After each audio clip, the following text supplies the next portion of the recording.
बताइए water logging क्या है, बताओ।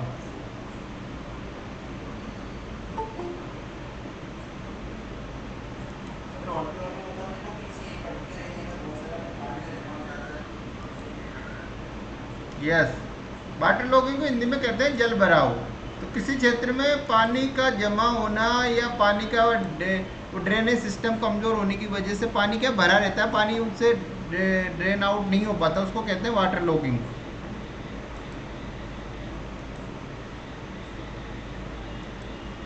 ठीक है। तो water logging occurs when there is too much water in a plant's root zone which decrease the oxygen available to roots. Water logging can be major constraint to plant growth and production and under certain condition will cause plant death. तो plant की जो जड़ें होती हैं उनको oxygen की आवश्यकता होती है ना।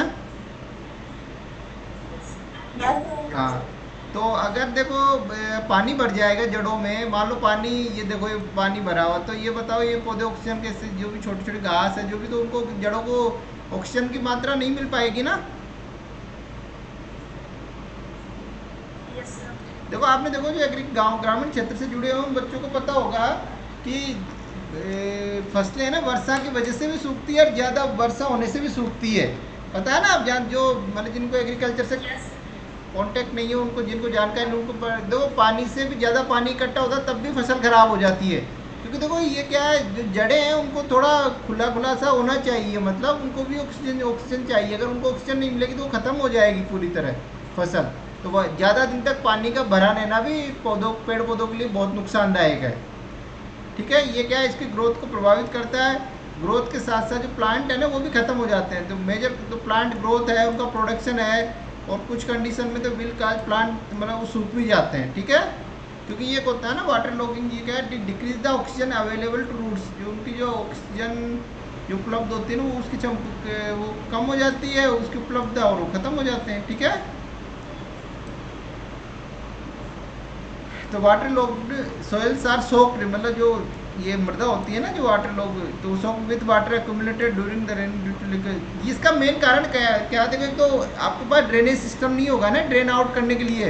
होता क्या है ना कि कई कुछ निचला क्षेत्र होता है, उससे क्या पानी बाहर नहीं निकल पाता, मतलब उसकी वजह से क्या वो पानी भरा रहता है, और वो भरा हुआ तो वो क्या है, वो वाटर लॉगिंग एरिया बन जाता है, दलदली टाइप का क्षेत्र बन जाता है, मतलब। ठीक है,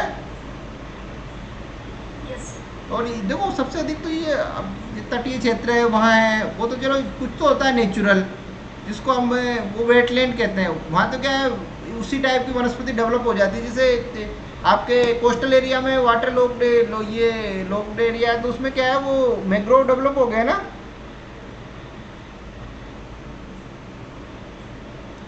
मैंग्रोव फॉरेस्ट तो वाटर लॉगिंग एरिया में डेवलप हो सकते हैं ना। तो उन्होंने वहाँ के अपने आप को, वहाँ का जो क्लाइमेट है उसी के हिसाब से डेवलप कर लिया। ठीक है, जैसे भी उसकी कंडीशन है। बट जो नॉर्मल फसल, जैसे इंदिरा गांधी नहर है, अब इंदिरा गांधी नहर के आसपास क्या, नहरों से पानी का रिसाव होता है, और वो रिसाव होकर वहाँ इकट्ठा होता रहता है आसपास के खेतों में, तो उससे क्या वो खेत खराब होने लग गए धीरे धीरे धीरे धीरे। ठीक है,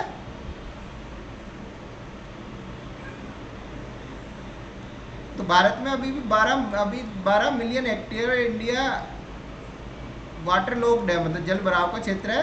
उसमें से 50% तो कोस्टल एरिया है, और 50% का है इनलैंड एरिया में, आंतरिक भागों में। ठीक है, तो ये वाटर लॉगिंग है ना, ये क्या है, आपके जो सेलिनिटी का बड़ा कारण है, मतलब। ठीक है, लवणता है ना, अम्लीयता का, उसका मेन कारण है ये ना। तो इसका एक ही उपाय है, proper layout of drainage scheme is the only way to overcome the ये जो खतरा है मेंस है इसका, जो इसको अगर आपको कम करना है, इस खतरे को, डेंजर और थ्रीट को, तो सबसे अच्छा उपाय है कि उसका जो वाटर का आपका ड्रेनेज है वो अच्छा होना चाहिए। वाटर को, पानी को बाहर निकालने का तरीका है, अगर वो नहीं है तो फिर बहुत मुश्किल है। या फिर जो वाटर आ रहा है वहाँ से उस पर कंट्रोल करो, या तो उसको उसको बाहर निकालो, ड्रेन आउट करो, या जहाँ से वाटर आ रहा है उसको कंट्रोल करो। दोनों के अलावा इसका कोई उपाय नहीं है इसका। ठीक है,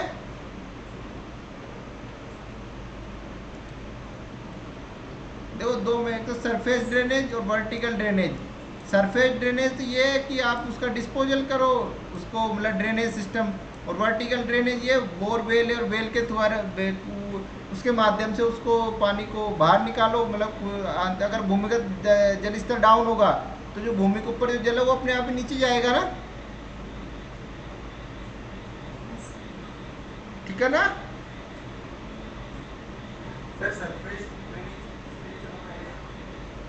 सरफेस ड्रेनेज मतलब जैसे ये है आपका, ये है तो इसका यार ड्रेनेज की व्यवस्था करो, ये पानी को दूसरे एरिया में निकालो।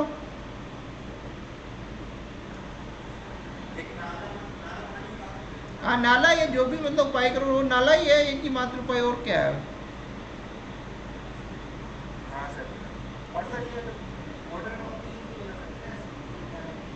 बहुत मुश्किल है।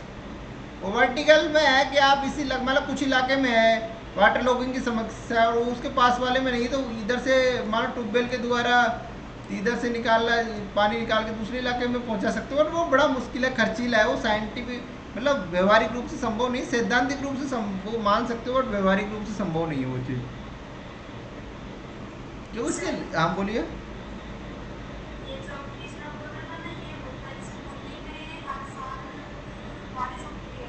Yes yes.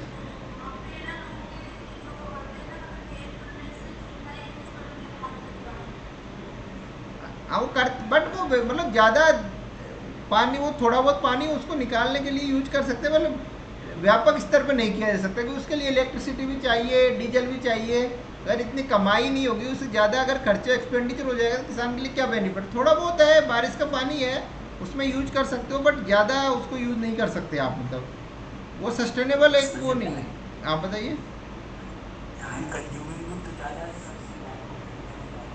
टाइम तो चलो ठीक है, बट उसमें सबसे बड़ी समस्या ना, उसके लिए कितनी इलेक्ट्रिसिटी चाहिए आपको, संसाधन तो बर्बाद हो रहे हैं ना।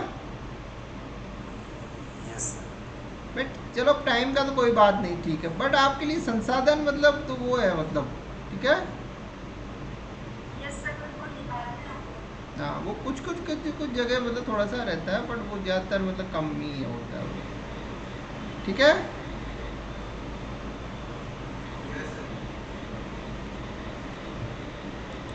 देखो इसमें देखो, एक तो पहला उपाय control the loss of water, जो नहरों से इनसे जो पानी रिश्ता है उसको कम किया जाए।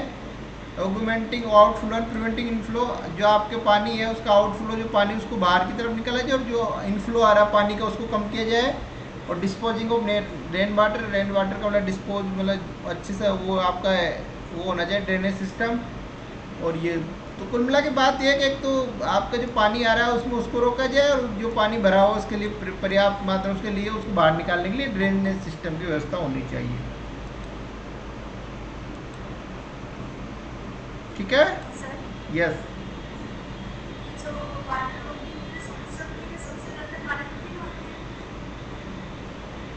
हाँ काली मिट्टी में नहीं, काली मिट्टी वो तो जहाँ भी कहीं भी हो सकती है वाटर लॉगिंग काली मिट्टी में। काली मिट्टी चिकनी मिट्टी होती है, वाटर लॉगिंग की समस्या।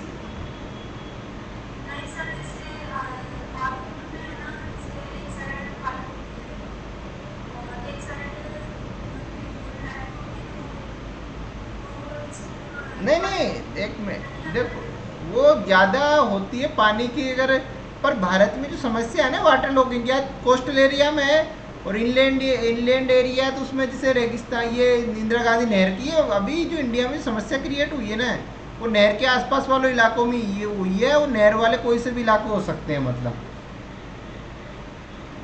वो काली मिट्टी की समस्या वो क्रिएट होती है, अब बारिश में होती है, ये बारिश की समस्या नहीं है, बारिश वो तो क्या सूख जाता है, फिर वो सोख भी लेती है ना, मतलब उसकी सोखने की क्षमता भी ज़्यादा होती है ना, चिकनी मिट्टी होती है तो वो दलदली टाइप की हो जाती है, तो उसमें वो मिट्टी सभी टाइप की मिट्टियों में हो जाती है। अगर वो नहर की वजह से, जैसे रेगिस्तान है, तो रेगिस्तान में क्या हुआ है बताओ, इंदिरा गांधी नहर में क्यों हुई वाटर लॉगिंग की समस्या।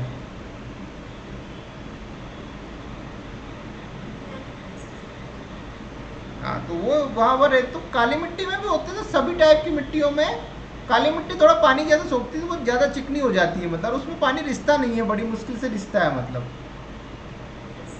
ठीक है ना। आगे बढ़े। तो वाटर लॉगिंग क्लियर हो गया। क्या क्या क्या प्रॉब्लम क्रिएट होती है वाटर लॉगिंग की वजह से, बताइए।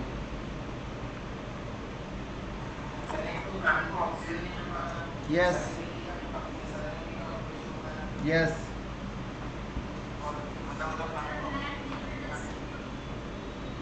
हाँ बिल्कुल। और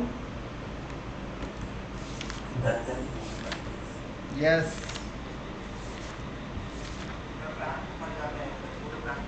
हाँ मतलब जो वहाँ की जो वनस्पति वो खत्म हो जाती है, सीधी सीधी बात ये है ना। चलिए ठीक है, थैंक यू। आगे बढ़े।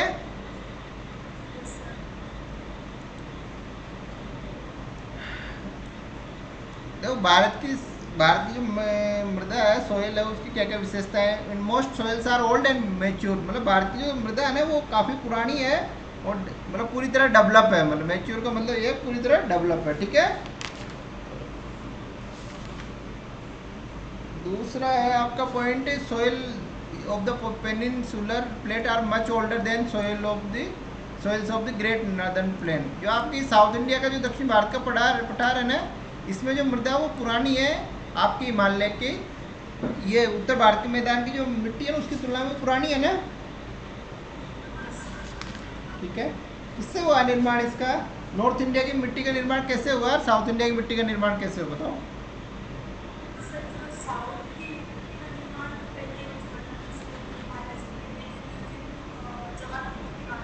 हाँ, yes yes yes yes yes.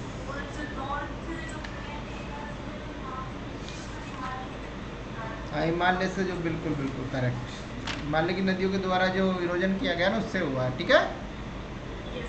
ठीक। देखो Indian soils are largely deficient in nitrogen, mineral salts and humus and other organic material. जो भारत की मिट्टी होती है ना, भारत में जो नाइट्रोजन की कमी होती है, मिनरल साल्ट्स की कमी होती है, ह्यूमस की कमी है और ऑर्गेनिक मटेरियल इनकी कम पाई जाती है, इनकी कमी मिलती है भारत की मिट्टी में। तभी तो भारत में नाइट्रोजन को उर्वरकों का ज़्यादा यूज किया जाता है, ठीक है। और द प्लेन एंड वेल्स से देखो, जो आपका प्लेन मैदान वाला और घाटी वाला इलाका है उसमें जो सोइल की जो परत होती है वो काफ़ी मोटी होती है, और जो इली और प्लेट्यू एरिया है ना उनमें काफ़ी पतली परत होती है मिट्टी की, ठीक है। हाँ बताओ। यस।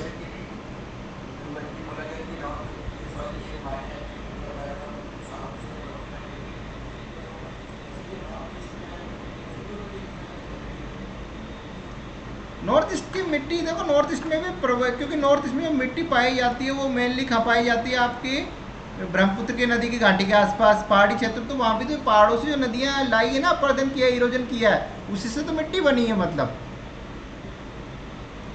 वहाँ भी देखो नॉर्थ ईस्ट में जो मिट्टी पाई जाती है ओनली वैली में ही पाई जाती है, वैली एरिया में ही पाई जाती है ना। यस।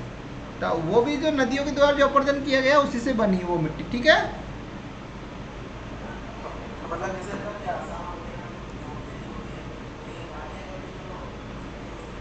हाँ बिल्कुल बिल्कुल बिल्कुल। देखो जो आपका नॉर्थ ईस्ट इलाका है उसमें ओनली मेघालय का जो पठार है ना, मेघालय प्लेटू, वही आपके जो ये अपना साउथ इंडिया का भाग है ना उसका पार्ट है। मतलब उसके अलावा सब हिमालय का ही पार्ट है। मतलब मैं इंडिया का मैप, एक मिनट, एक मिनट रुक।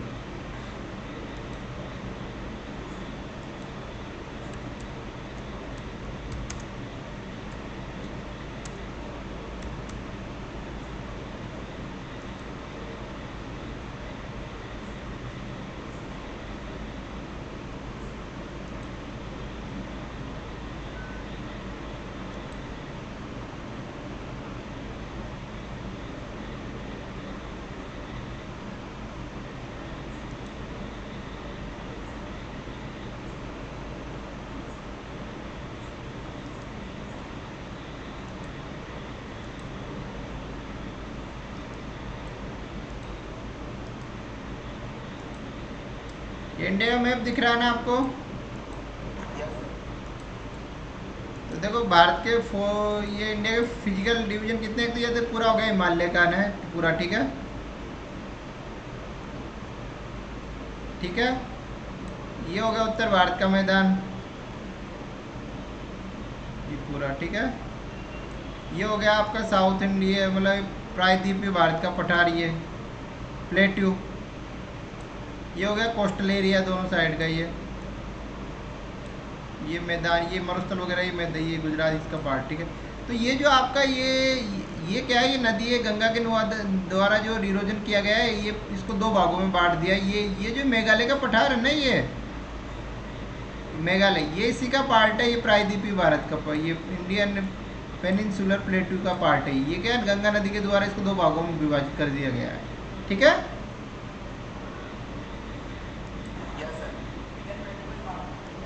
यस, इसका ही पार्ट है। ऊपर ये जो ये आपकी मिट्टी है, ये जैसे ये मिट्टी है, ये ग्रीन एरिया की थी, ये हिमालय से जो नदियाँ आई उन्हीं के द्वारा तो बनी है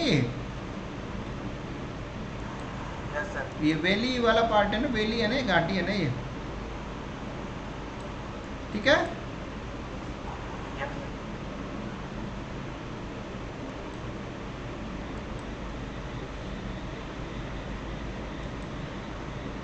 देखो सम सोइल्स लाइक एलुवियल और black soil are fertile, while some, देखो आपकी जो ये है ना जलोढ़ मृदा और काली मृदा, ये उपजाऊ है, जबकि लेटेराइट है, डेजर्ट है, एल्कलाइन सोइल है। लेकिन ये जो और रेड सोइल है, इनमें क्या है, लेक ऑफ फर्टी, मतलब इनमें ये इनकी उपजाऊ क्षमता कम होती है। ठीक है, डोंट मतलब इनमें क्या, उपजाऊ क्षमता कम होने की वजह से प्रोडक्शन कम होता है। तो भारत में देखो फसल जो प्रोडक्शन होता है ना अपने आपके खाद्य जो खाद्यान्न फसलों का, वो कहाँ होता है, मेनली कोस्टल एरिया में होता है, और ब्रह्मपुत्र नदी वे रिवर वैली में होता है मेनली, और आपके नॉर्थ इंडिया के मैदानों में होता है ना। और इसके अलावा जो ब्लैक सॉइल के एरिया पूरा भारत का, ये दक्कन का पठार है, ये मालवा प्लेटू, इसी में होता है ना ज़्यादातर प्रोडक्शन इंडिया का, बताइए। ठीक है, तो Indian soil have been used for cultivation for hundreds of years and have lost much of their fertility, है ना। ठीक है, ये भारत में क्या काफ़ी समय से खेती की जा रही है, बार बार एक ही फसल का उपयोग किया जा रहा है, तो जो मृदा की जो उपजाऊ क्षमता कम हुई है ना, उससे बार बार आप यूज करोगे तो कम होगी।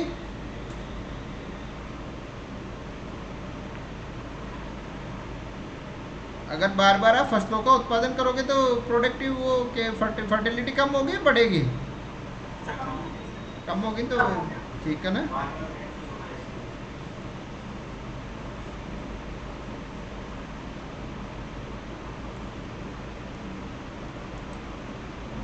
अब है सोइल इरोजन।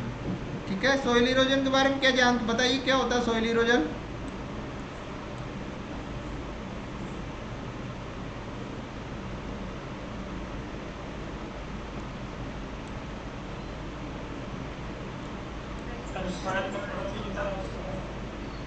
क्या क्या क्या बताइए।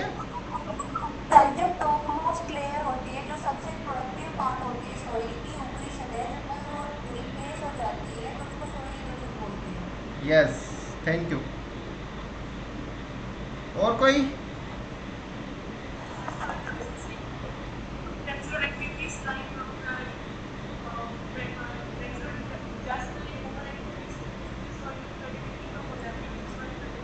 Yes, thank you, good.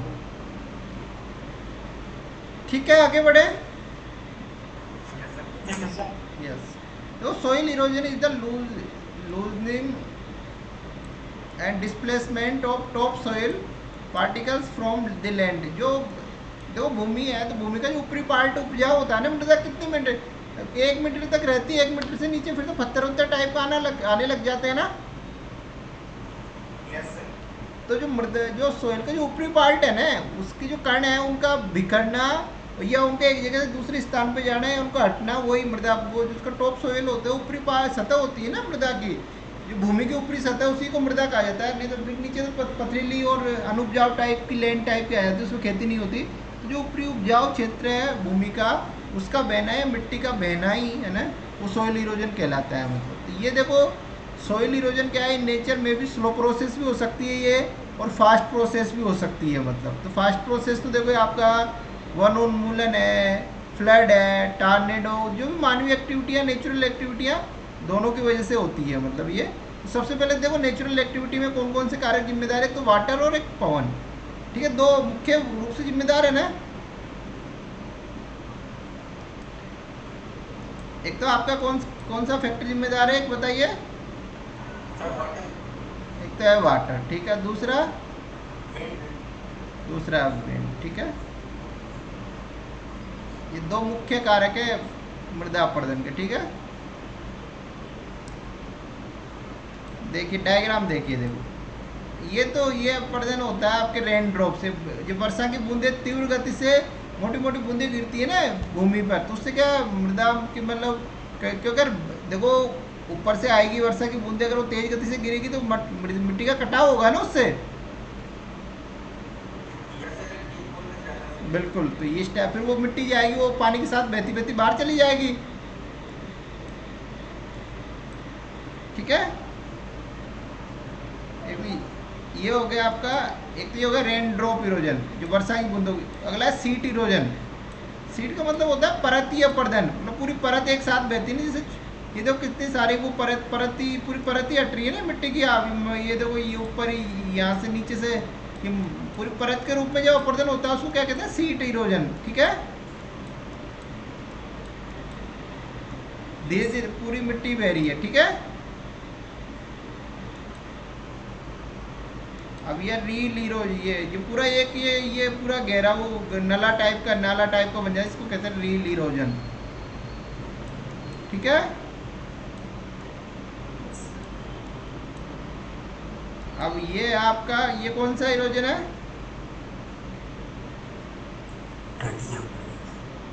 कौन सा है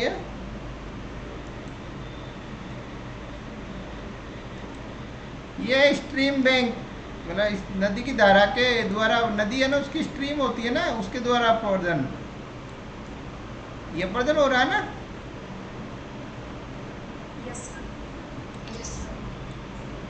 ये आपका लैंड स्लाइड से इरोजन होता है, वो भूस्खलन से। सर यस, सर मैंने जो फ्लड में है तो उसको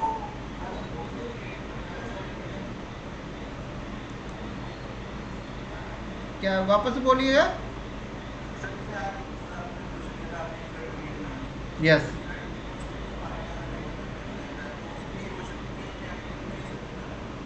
हाँ वो देखो जो आता है, जो आपकी मिट्टी आती है वो इरोजन के द्वारा ही तो लाई जाती है। देखो सबसे पहले इरोजन होता है, फिर उसका परिवहन होता है, ट्रांसपोर्टेशन होता है, और फिर उसका डिस्पोजिशन मतलब उसको डिपॉजिट किया जाता है, मतलब तीन प्रक्रिया होती है ना उसमें, हाँ सर, हाँ ठीक है। सर। और ये आपका हो गया कोस्टल इरोजन। कौन सा इरोजन है ये,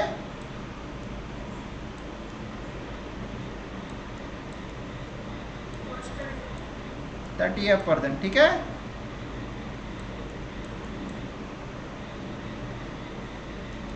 तो देखो ये तो आपका रेन ड्रॉप मतलब वर्षा की बूंदों से जो टाइनी बम्कर जो ऊपर से गिरती है तो वो मिट्टी को नुकसान तो पहुंचाएगी ना, ठीक है। अगर आप भी बाहर खड़े हो और मोटी मोटी बूंदें गिरती है बारिश की तो नुकसान तो पहुंचाती है ना सोइल के स्ट्रक्चर को,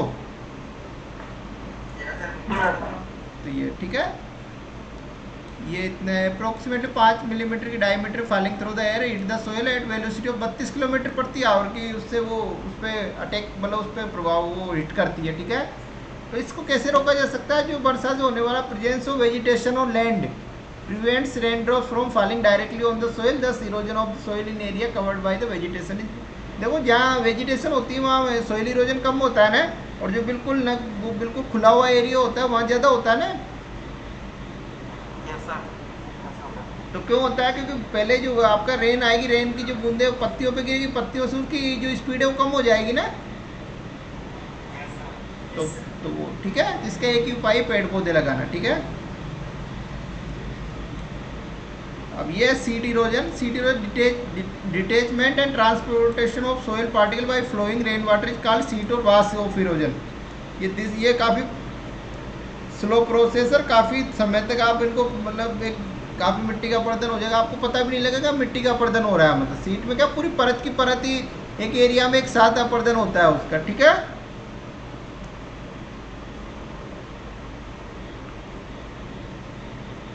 ठीक है ना। अगला क्या है, ये कैसे होता है बताइए।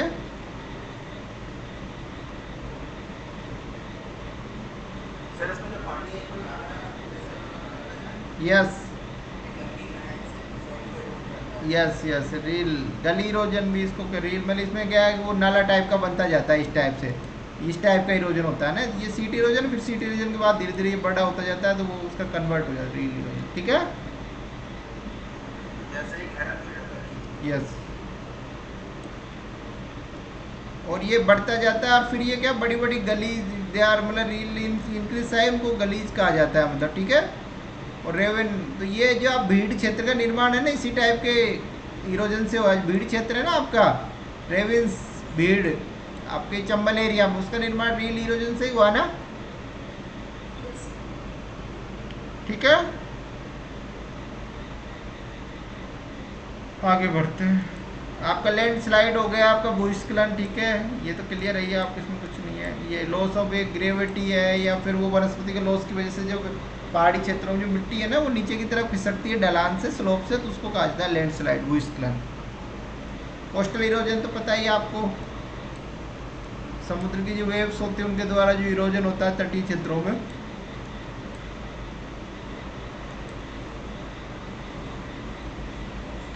देखो अब बताइए, वाटर, ये वाटर इरोजन होता है, इसके क्या क्या दुष्परिणाम, मतलब क्या क्या इसके परिणाम है बताइए।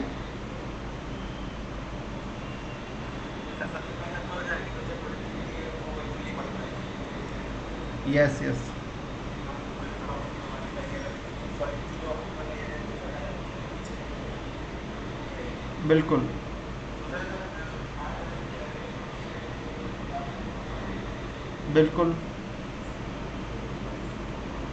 सर इससे क्या जो वही से आलू जो है सर लगा हुआ बढ़ेगा सर। नहीं, सोइल इरोजन से लवणता कैसे बढ़ेगी मुझे बता। नीचे से सिर्फ बढ़ जाएगी। नहीं नहीं, सोइल इरोजन से लवणता नहीं बढ़ती, वो तो वाटर लॉगिंग से बढ़ती है।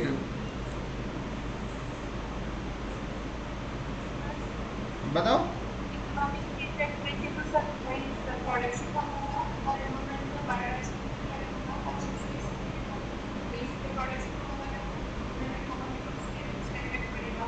यस, पर करेक्ट। ये हो सकता है कि जैसे मतलब नीचे नहीं बना तो नीचे नीचे तो जमा हो जाएगा और आ जाएगा ना कि फट से का पानी बाहर का फट पाएगा तो मतलब बारिश के सर। क्या क्या है दोबारा कीजिए, बोलिएगा, समझ नहीं आया मेरा। जैसे जैसे सर मणिपुर रीजन है, इधर इरोजन के बाद जो सूखी जाती है तो रीजन का जो पानी होगा वो हाँ यस यस, सिल्टेशन कहते हैं जिसको, गाद जमा हो जाएगी, तेज। ठीक है, सही है, करेक्ट। और इसे डैम भी जो जो डैम बनाए जाते हैं वो भी एक्टिव हो जाते हैं, उनकी बारिश भी खत्म हो जाती है जब उनको ज़्यादा गाद जमा होती है तो डैम भी फिर से खत्म हो जाते हैं। बिल्कुल करेक्ट। सर लैंडस्लाइड्स का भी होता है।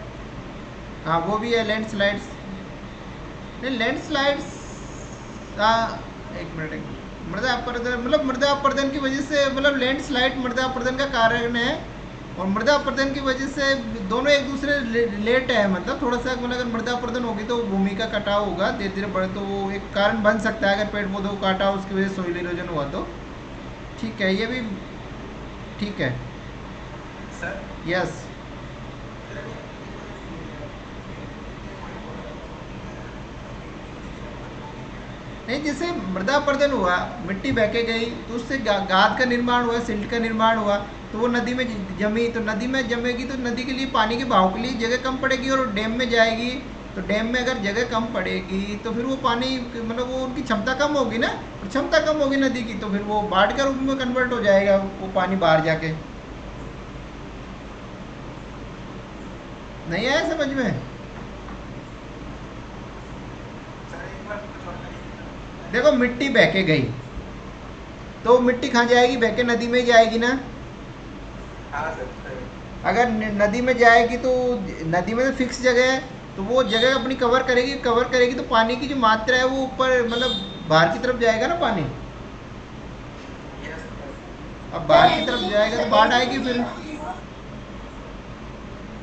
सर ऐसे भी कह सकते हैं कि एक बड़ा सा बंगला है उसमें पानी भर रखा है, उसमें अगर हम कोई वेस्ट चीज डालेंगे, मिट्टी डालेंगे या फिर कुछ चीज डालेंगे तो उसको पानी में डालेंगे तो ग्राउंड में जो जमीन है वो फिक्स्ड है। बिल्कुल वैसे ही डैम होता है, डैम में जो पानी स्टोर होता है ना, हर एक डैम की अपनी क्षमता होती है यस, तो पानी के साथ साथ उसमें मिट्टी और जो जो बाहर निकलती हो जाएगी वो एक तरीके से जुड़ जाती है, जिससे कि ग्लास में जो उसके बीच में चीनी और नमक डल जाते हैं या कुछ और चीज़ डालेंगे वो भी डल जाती है, तो बिल्कुल पानी बाहर निकलने लगता है। तो स्टोरेज कैपेसिटी जो रहती है वो कम हो जाती है और पानी इतना प्रेशर नहीं लगाता टैंक के ऊपर, जितना ज़्यादा जो मिट्टी जो होती है वो ज़्यादा प्रेशर टैंक की दीवार पे एक्सर्ट करती है, जिसकी बिल्कुल वजह से टैंक का टेम्परेचर बना रहता है। बिल्कुल। और उसकी वाटर की जो वाटर कैपेसिटी है ना, वाटर उसकी वो भी कम हो जाती है, ठीक है, पानी कम भर उसमें का, ठीक है, यस सर। ठीक।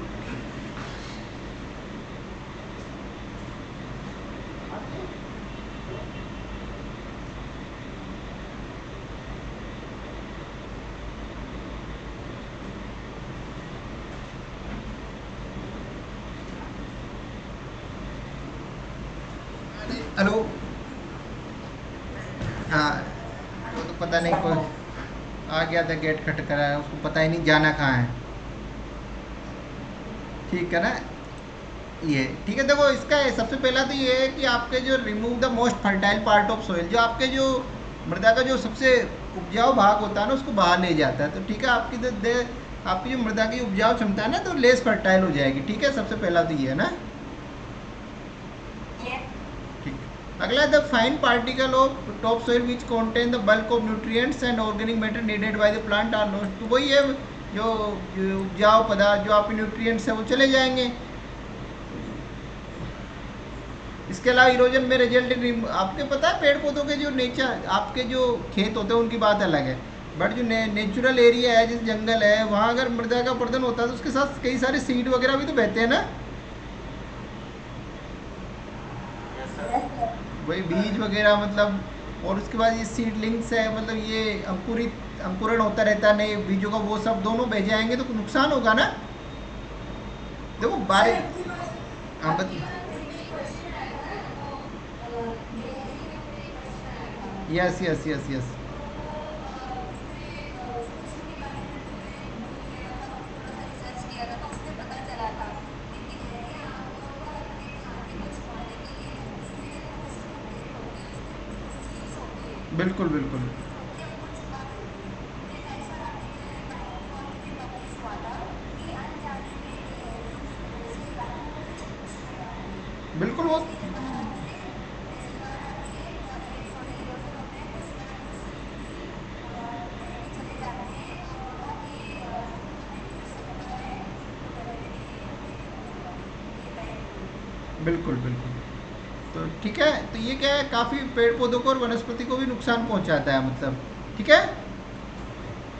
और देखो जो यूपीएससी में जैसे ये गिलहरी के एग्जांपल दिया, तो क्वेश्चन कहीं से भी आ सकते हैं, आजकल आपको चीज़ों को बिल्कुल अंडरस्टैंड पूरा समझना होगा, समझ के पढ़ना, क्योंकि आजकल प्री हो चाहे मेंस हो क्वेश्चन का कोई पता ही नहीं है, आपका जो व्यवहारिक ज्ञान है वो भी काम आ जाता है कई बार यूपीएससी में, ठीक है ना। Yes sir.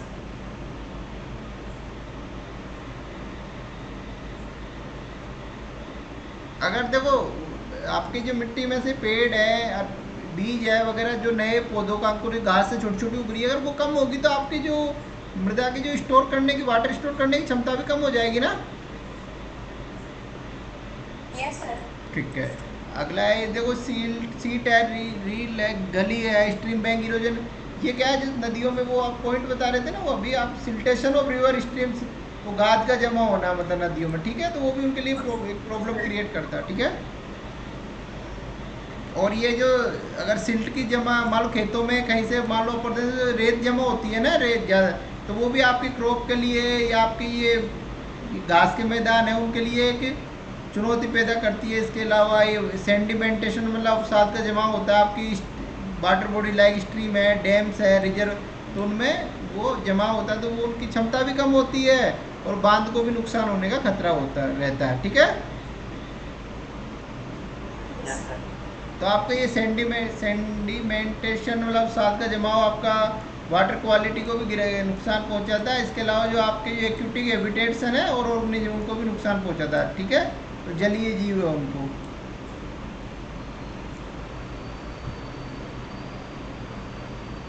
और कोस्टल इरोजन की वजह से भी आपके जो तटीय क्षेत्र में वो मिट्टी वो रेत का जमा हो जाएगा ना। यस क्योंकि वो जो अपरदन करेगा समुद्र, वो उसी को वापस आके तटों पे जमा देता है ना। देखो जो समुद्र में, समुद्री तटों पे, कोस्टल एरिया में जो रेत जमा होती है तटों में, वो कहाँ से आती है बताओ? नदी के द्वारा। कुछ नदियों पे से भी वो लाई जाती है, बट मान लो जिस क्षेत्र में नदी नहीं है तो वो जो कोस्टल एरिया का जो इरोजन करता है उसी रेत को पहले समुद्र में ले जाता है, फिर लहरें वापस तट पे जमा करती जाती है ना। Yes sir. ठीक है, यस सर। ये हो गया। तो वाटर इरोजन क्लियर हुआ थोड़ा बहुत, इससे क्या क्या प्रॉब्लम्स है, क्यों होता है, क्या कारण है, किस किस टाइप का इरोजन होता है। ठीक है,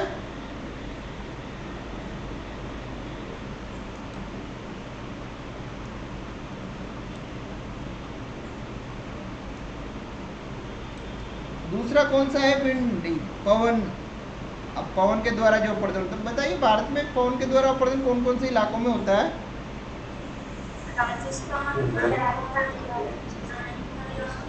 एक एक बोलिए, एक एक प्लीज। राजस्थान, गुजरात, यस, हरियाणा, पंजाब में भी थोड़ा बहुत मान सकते हो। तो ये क्या,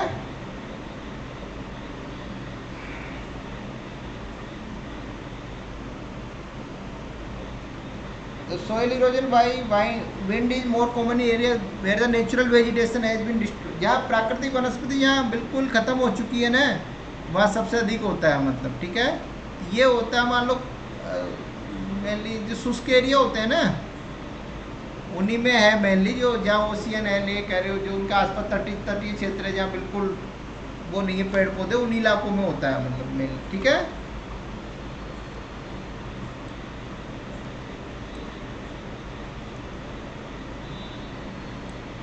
देखो जो मिट्टी तीन प्रकार से, एक तो सिल्टेशन के द्वारा, एक होती है सस्पेंशन, और एक होती है सरफेस क्रीप।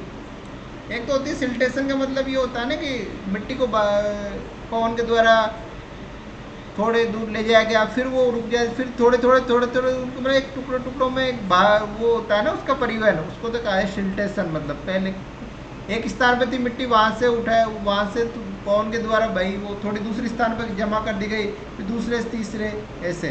और ये होती है सस्पेंशन में, क्या होता है मिट्टी हवा में रहती काफ़ी लंबी दूरी तक, मतलब। और एक आंधी आती तो आंधी में क्या होता है ना, कई किलोमीटर तक वो आंधी के साथ बह के किसी, जैसे जैसलमेर से मिट्टी उड़ी आंधी के तहत, और वो कहाँ जाके जम जाती है, मान लो वेस्टर्न राजस्थान से ईस्टर्न राजस्थान में, तो वो होता है सस्पेंशन के द्वारा। और सरफेस क्रीप मतलब जो पूरी सतही रेंग के धीरे धीरे तो वो होती है सरफेस क्रीप, रेंगना, मतलब क्रीप यानी रेंगना। ठीक है, इसके लिए हाई वेलोसिटी वाली विंड चाहिए, मतलब थोड़ा तीव्र गति से जो हवा बहती हो जो। ठीक है, और इस विंड, ये ज्योग्राफी, फिजिकल ज्योग्राफी में और अच्छे से पढ़ लें कैसे कैसे क्या होती है। आपको एग्जाम्पल के लिए थोड़ा मैंने ऐड कर दिया था। ठीक है ना, तो वही जैसे जल आपका वाटर इरोजन से जो नुकसान होता है, वैसा इससे होता है, सेम है।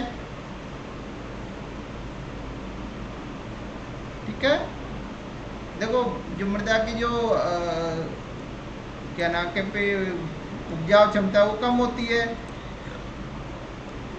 और जो मृदा के जो कण आपस में टकराते हैं तो उनका आकार और छोटा होता जाता है, तो और उनके फ्रिक्शन के द्वारा जो उनकी कैपेसिटी वो लॉस्ट, मतलब छोटे छोटे उसमें बिल्कुल छोटे छोटे कणों में कन्वर्ट हो जाते हैं।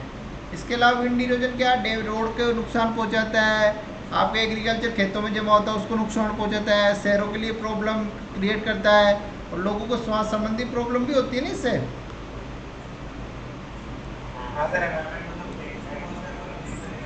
बिल्कुल, ये नहीं कि आपने कभी सोचा होगा जो वाहनों से निकलने वाली गैस ही वही नुकसान पहुंचाती है, ये पवनों के ये से जो हवा में जो ये मिट्टी के कण उठते हैं ये भी बहुत नुकसान पहुंचाते हैं मानवीय उसको।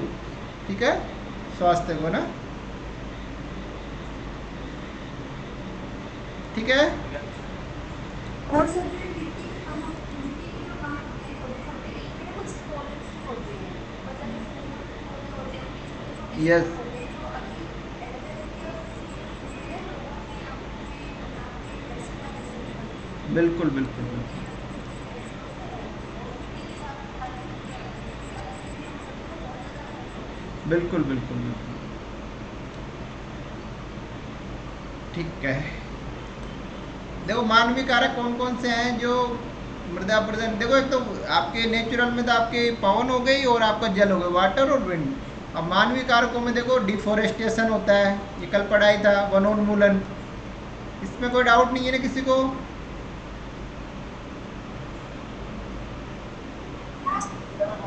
ओवर ग्रेजिंग अतिचारण, पेड़ पौधों को अति चराई, पेड़ पौधों को, ठीक है, वो हो गया। ओवर कल्टीवेशन अत्यधिक खेती, इम्प्रॉपर इरिगेशन, ठीक है, मतलब सिंचाई का अनुचित तरीका, आपका खनन हो गया, क्वेरिंग हो गया। तो बताइए क्वेरिंग, माइनिंग और क्वेरिंग में, खनन और उत्खनन में क्या डिफरेंस है बताओ?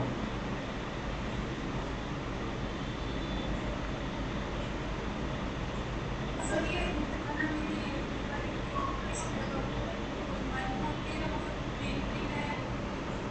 क्या दोबारा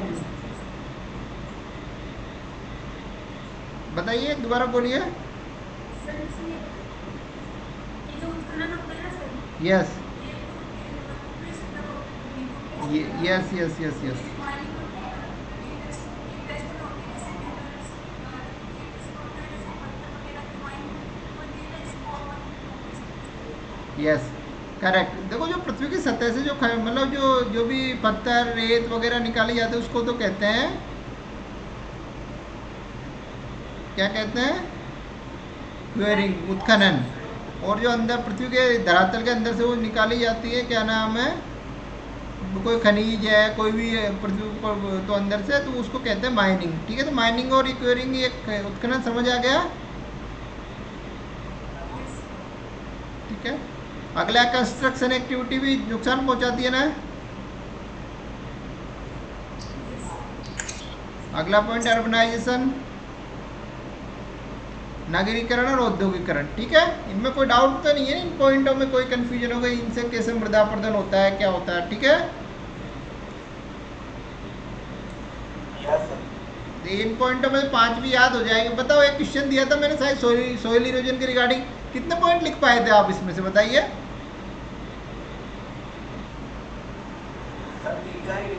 हाँ तो फिर तो इतना पढ़ने की जरूरत नहीं होती ना, 4-5 पॉइंट ही काफी होते हैं ना।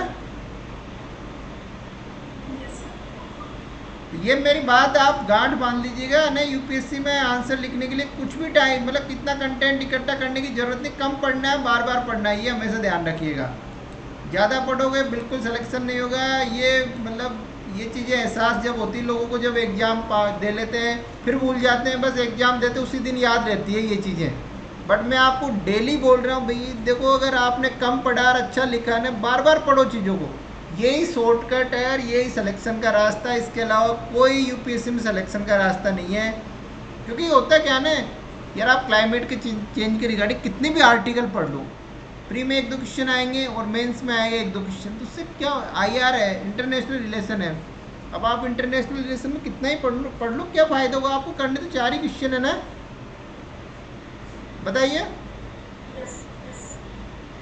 तो मेनली देखो मेरा तो यही कहना है आपसे, देखो अपनी जो स्टडी का जो, 1 मिनट थोड़ा सा बात कर लेते हैं, 1 मिनट। देखो आप मान लो पढ़ते हो 12 घंटे, ठीक है, टोटल आप 12 घंटे पढ़ते हो, ठीक है। ज़्यादातर यही पढ़ते हो 12 के आसपास, 10 से 12, इससे ज़्यादा तो मुझे लगता नहीं कोई पढ़ाई हो भी पाती 10 से 12, ठीक है। 10 से 12 बट देखो जब नौकरी करता है इंसान तो जाता है ना जॉब करने, तो मतलब आप मेंटेन कर सकते हो, मतलब क्योंकि नौकरी भी तो कर, चाहे कुछ भी हो, अब हमें भले मन जॉब पे जाने का और ना जाना पड़ता है ना, तो आप उसको आदत बनाओ मतलब। तो देखो 4 कम से कम नहीं तो आपको 4 से 5 घंटे तो आपके ऑप्शनल को देने ही देने, 4 के आसपास 4 घंटे ऑप्शनल को हो गए, और 1 घंटा आप अपना आंसर लिखने को दो, ठीक है। इसके अलावा आप 1 घंटा आप मैगजीन करंट को दे सकते हो, और 1 घंटा आप वो 6, आपके पास 5 घंटे बचे, 5 घंटे आप पढ़ो आपकी जीएस की बेसिक बुक। ये आपका टाइम टेबल होना चाहिए मेरे अनुसार डेली का।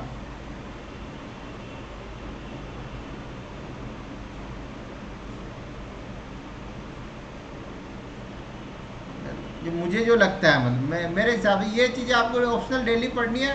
और 5 घंटे में आप 2 जीएस की चीज़ें पढ़ सकते हो, जैसे पॉलिटी हिस्ट्री साथ साथ लेके चल सकते हो आप। मुझे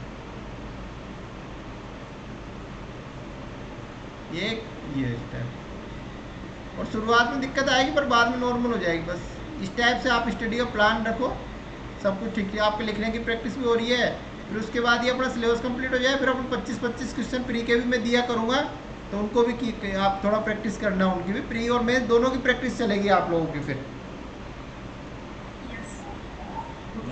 ठीक है, तो यही रास्ता है, इसके अलावा कुछ नहीं करना यूपीएससी के लिए। आपको क्रांति नहीं करनी। इंटरव्यू की तैयारी आपकी हो रही है, आप बोलना सीख गए हो, अच्छा यहाँ बोल सकते हो, तो आप इंटरव्यू को बिल्कुल टेंशन लेने की जरूरत नहीं। करंट आप पढ़ते रहो, बेसिक पढ़ते रहो, ऑप्शनल पढ़ते रहो, और लिखने की प्रैक्टिस करते रहो। और थोड़े दिन बाद 1-2 महीने बाद हम प्री की भी तैयारी स्टार्ट करेंगे, क्वेश्चन वगैरह प्री के डिस्कस किया करेंगे, जो भी जैसे भी होगा। मैं कोशिश करूँगा आपको 25 से 20 क्वेश्चन डेली दूँ प्री के, मतलब बना के, मैं खुद से बना के, कुछ इधर उधर से लेके। ठीक है, इसके अलावा कुछ नहीं करना आपको, बस ये इस टाइप से पढ़ते रहो, आपका सिलेक्शन हो जाएगा।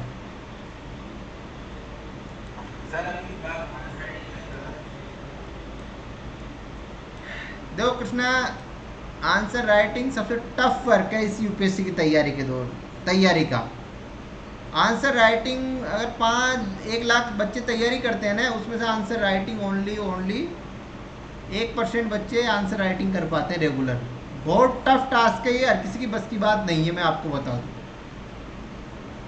अब जब आपके एक बार सिलेबस पूरा हो जाएगा ना, आप पढ़ लोगे सभी चीज़ों को, तो फिर आपको पढ़ना नहीं पड़ेगा, उस क्वेश्चन को देखना नहीं पड़ेगा।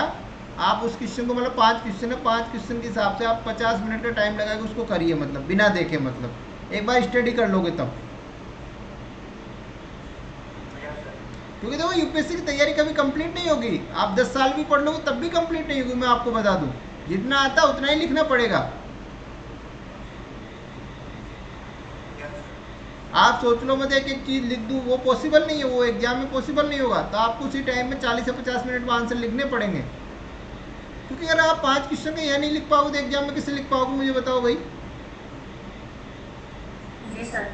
भाई एग्जाम में आपको एग्जाम मेन तो आपकी परफॉर्मेंस, तो एग्जाम में जब यही नहीं लिख पा रहे तो एग्जाम में कैसे लिख पाओगे, मुझे इस बात का जवाब दो। तो फिर फायदा नहीं है ना। तो यही देखो, जो सेलेक्टेड बच्चों में जिनका सिलेक्शन नहीं होता, उसमें यही सबसे बड़ा डिफरेंस है। क्योंकि लिखना ऐसा है ना, न तो आपको कोई कोचिंग इसमें गाइड कर सकती, ना आप पे कोई प्रेशर क्रिएट कर सकता। अब मैं तो क्या पर्सनली सब पे फोकस, तो इतना ध्यान कोई नहीं देता यार, आप लिखो ना लिखो, मैं मुझे पता ना, अगर आप नहीं लिख रहे हो तो आप नहीं होगा सिलेक्शन, तो मैं आपको टोक रहा हूँ। यूपीएससी की तैयारी में सबसे बड़ी समस्या यही है, जो घर वालों को पता नहीं होता, कोचिंग में पैसे से मतलब होता है, वो क्यों टोकेंगे। आप लिखो तो लिखो, उनको फीस से एक बार फीस जमा करा दी, कहता है कि आपसे कि यार आप टेस्ट देने क्यों नहीं आ रहे, क्यों, उनका तो अच्छा है, उनके तो एक और एडमिशन लेंगे वो तो। सर अभी मेरे साथ में ना 2-3 स्टूडेंट हैं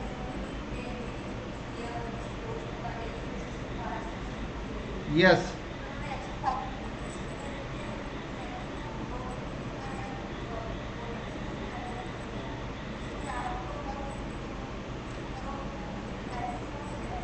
मैं तो देखो, मैं बहुत मैं तो क्या, मैं बहुत मतलब मैं फ़ोन ही करता हूँ सीधा। मैं जिनके मुझे पता है किन किन बच्चों के आंसर नहीं आ रहे, मैं फ़ोन करने वाला हूँ उनको कल। देखो मेरे साथ, देखो मेरा कोई इसमें बेनिफिट नहीं है। अगर मेरे साथ, मेरा तो यही है ना कि मेरे साथ रहते हो, अगर आपका सिलेक्शन नहीं हुआ ना, तो ये मेरे मतलब आपके साथ साथ मेरे भी वो है, मतलब अगर मैं आप आपके साथ ये भी बात है कि आप हमारे लिए इतना रिस्पॉन्सिबल बिहेव कर रहे हो, हमारे लिए इतने एफर्ट्स डाल रहे हो, फिर आप एक बार कर देते हो, फिर ज़मीन आसमान सा हो जाता है कि फिर वो आपको ना उसमें कुछ करना नहीं। बिल्कुल। तो देखो मेरे साथ, मैं यह चाहता हूँ मेरे साथ जो बच्चा जुड़ा वो बेरोजगार ना रहे, मतलब क्योंकि भाई देखो आपको दुख होगा ना जितना, देखो मैं थोड़ा मतलब मेरा क्या बॉन्डिंग, इमोशनली बॉन्डिंग आप लोगों से सबके साथ। तो अगर मैं आपका सिलेक्शन नहीं होगा तो आप जितना आपको दुख होगा, आपके घर वालों को दुख होगा ना, इतना ही मुझे भी होगा, मतलब क्योंकि देखो आपके और मेरे 2 घंटे साथ साथ 3 घंटे साथ साथ मतलब बीत रहे हैं। तो एक होती है ना कि टीचर का और क्या होता है स्टूडेंट का, वही है। तो जब आपका सिलेक्शन नहीं होगा तो मुझे भी दुख होगा, इसमें कोई मतलब, तो मेरे लिए भी एक वो, अगर मैं मेरे पढ़ाए हुए बच्चों का सिलेक्शन नहीं करवा पाया तो फिर मेरा पढ़ाना बेकार है। तो सीधी सीधी बात ही है। तो मैं अभी थोड़ा सा, बच्चे हैं कॉलेज वॉलेज में एडमिशन ले रहे हैं, कुछ बिजी हैं, कुछ गांव से हैं, तो मैं धीरे धीरे स्ट्रिक्ट रहूँगा। तो मेरे पास 2 ही, या तो देखो मेरे साथ चलो या फिर अपना रास्ता खुद तय करो। तो कम से कम कल को सिलेक्शन नहीं हो भैया, मैं चाहे सबको सिलेक्शन दूँ, मुझे तो दुख, मतलब मेरी भी जिम्मेदारी है, आपकी मतलब आपके साथ साथ मेरी रिस्पॉन्सिबिलिटी है कि मैं आपकी कमियां बताऊं। और कमियां मैंने बताई, बच्चों ने इम्प्रूव किया है, इसमें कोई डाउट नहीं, काफ़ी धीरे धीरे इम्प्रूवमेंट हो रहा है। मतलब देखो स्ट्रिक्ट होना पड़ता है, मतलब चीज़ों को लेके। हम तो देखो ऑफिस में लोगों से काम करवाते हैं, कैसे काम होगा बताओ? तो काम में थोड़ा प्यार प्रेम, थोड़ा सा मतलब आपको कोई, देखो इंसान क्या है, बहुत लापरवाह होता है मन से। जब तक आपके पीछे कोई प्रेशर क्रिएट नहीं करेगा तो इंसान काम नहीं करता, मैं बताऊं। अब जो बच्चे 11th-12th में अच्छी अच्छी परसेंटेज बनाते हैं वो कॉलेज में जाकर ढेर क्यों हो जाते हैं? क्योंकि तो 11th-12th तक तो क्या है, टीचर वगैरह उनको वो करते हैं, एक एक चीज़ का फिक्स सिलेबस होता है। तो वहाँ तो बता, अब कॉलेज में आने के बाद वो स्वतंत्र पंछी की तरह हो जाते हैं, उनको कुछ कहने वाला कोई नहीं होता, उनको लगता है यार हम ही सब कुछ है। देखो अनुशासन, अगर लाइफ में डिसिप्लिन जरूरी है, डिसिप्लिन नहीं हो तो कोई मतलब ही नहीं है, अनुशासन तो जरूरी है ना। अब इंसान को मन तो ये करता है कि मैं बिल्कुल ना पढूं, मैं बस घूमता रहूं, मेरे पास बहुत पैसा रहे। अरे भाई पैसा आएगा कैसे? मैंने अपने माँ बाप ने कमाया तब पैसा आएगा, हमको भी तो कमाना पड़ेगा तभी तो पैसा आएगा, उसके लिए त्याग करना पड़ेगा। कोई मेहनत नहीं करता, मैं भी मेहनत नहीं करना चाहता, मैं भी सोचता हूँ यार क्या नौकरी है, क्यों मतलब सुबह जाना शाम को आना, फिर क्या मतलब है लाइफ पर? ऐसा नहीं होता। जीवन जीने का मजा तभी आता है जब आप कुछ करते हो और आपको पैसा मिलता है ना आपकी मेहनत से। जो बिल्कुल आप पता है ना नालायक टाइप के पड़े रहते हैं, कुछ नहीं करते, तो वो उनके पास पैसा भी है तो पर वो खुश नहीं होते अपनी ज़िंदगी में, वो बहुत परेशान रहते हैं। मतलब जब वो परेशान होने की भी रीजन ढूंढते रहते हैं, मेरे आसपास में ऐसे ही लोग हैं, बिल्कुल। बहुत पैसा कमाया नहीं होता है, बोला वो हाँ बहुत पैसा कमाया तो कुछ नहीं है, होता है। हाँ बिल्कुल नहीं होता है ना ऐसा, मतलब उनके पास तो, इसलिए जीवन में टारगेट होना जरूरी है। और सबसे बड़ी खुशी आप लोगों के लिए तब मिलेगा आपके माँ बाप को जिस दिन आप सफल हो जाओगे, तो वो सबसे बड़ा खुशी का पल होता है। वो आपके सामने नहीं दर्शा पाएंगे पर आपके पीछे से वो इतना मतलब खुश रहेंगे जब उनसे कहेंगे नहीं यार आपका बच्चा देखो कितना इंटेलिजेंट है, देखो यूपीएससी, हमको तो पहले ही पता था कि उसका सिलेक्शन होगा ही। तो यार आप भी मेहनत करो, आपके माँ बाप के लिए वो पल लाई है। मतलब सर हमारे ग्रुप में हमारे मेरे बेटे के पास हमारे पास ऑप्शनल है, अगर आ- किसी का मन करता हो तो स्टैट क्लियर करना है या कुछ थोड़ा बहुत अब तो बताइए कर सकते हैं। किसकी, देखो सोशियोलॉजी तो किसी के पास नहीं मेरे हिसाब से तो। Okay sir. और हिस्ट्री है, या कॉमन हिस्ट्री काफ़ी लोगों के पास है, और हिंदी साहित्य काफ़ी लोगों के पास है। ये दो सब्जेक्ट के ज़्यादा बच्चे हैं। और एक कृष्णा के पास कॉमर्स है, और आपके पास सोशियोलॉजी है, और के पास ज़्यादातर के पास हिंदी और हिस्ट्री है। इसके अलावा किसी के पास है? सर सुषमा जी शायद गरिमा के पास है। गरीब में आपके पास सोशियोलॉजी है क्या है? नहीं सर मेरे हिस्ट्री है। ओके हाँ हिस्ट्री है, मैंने बात की थी हिस्ट्री है गरिमा के पास। और किसी का इनके अलावा कोई सब्जेक्ट ऑप्शनल?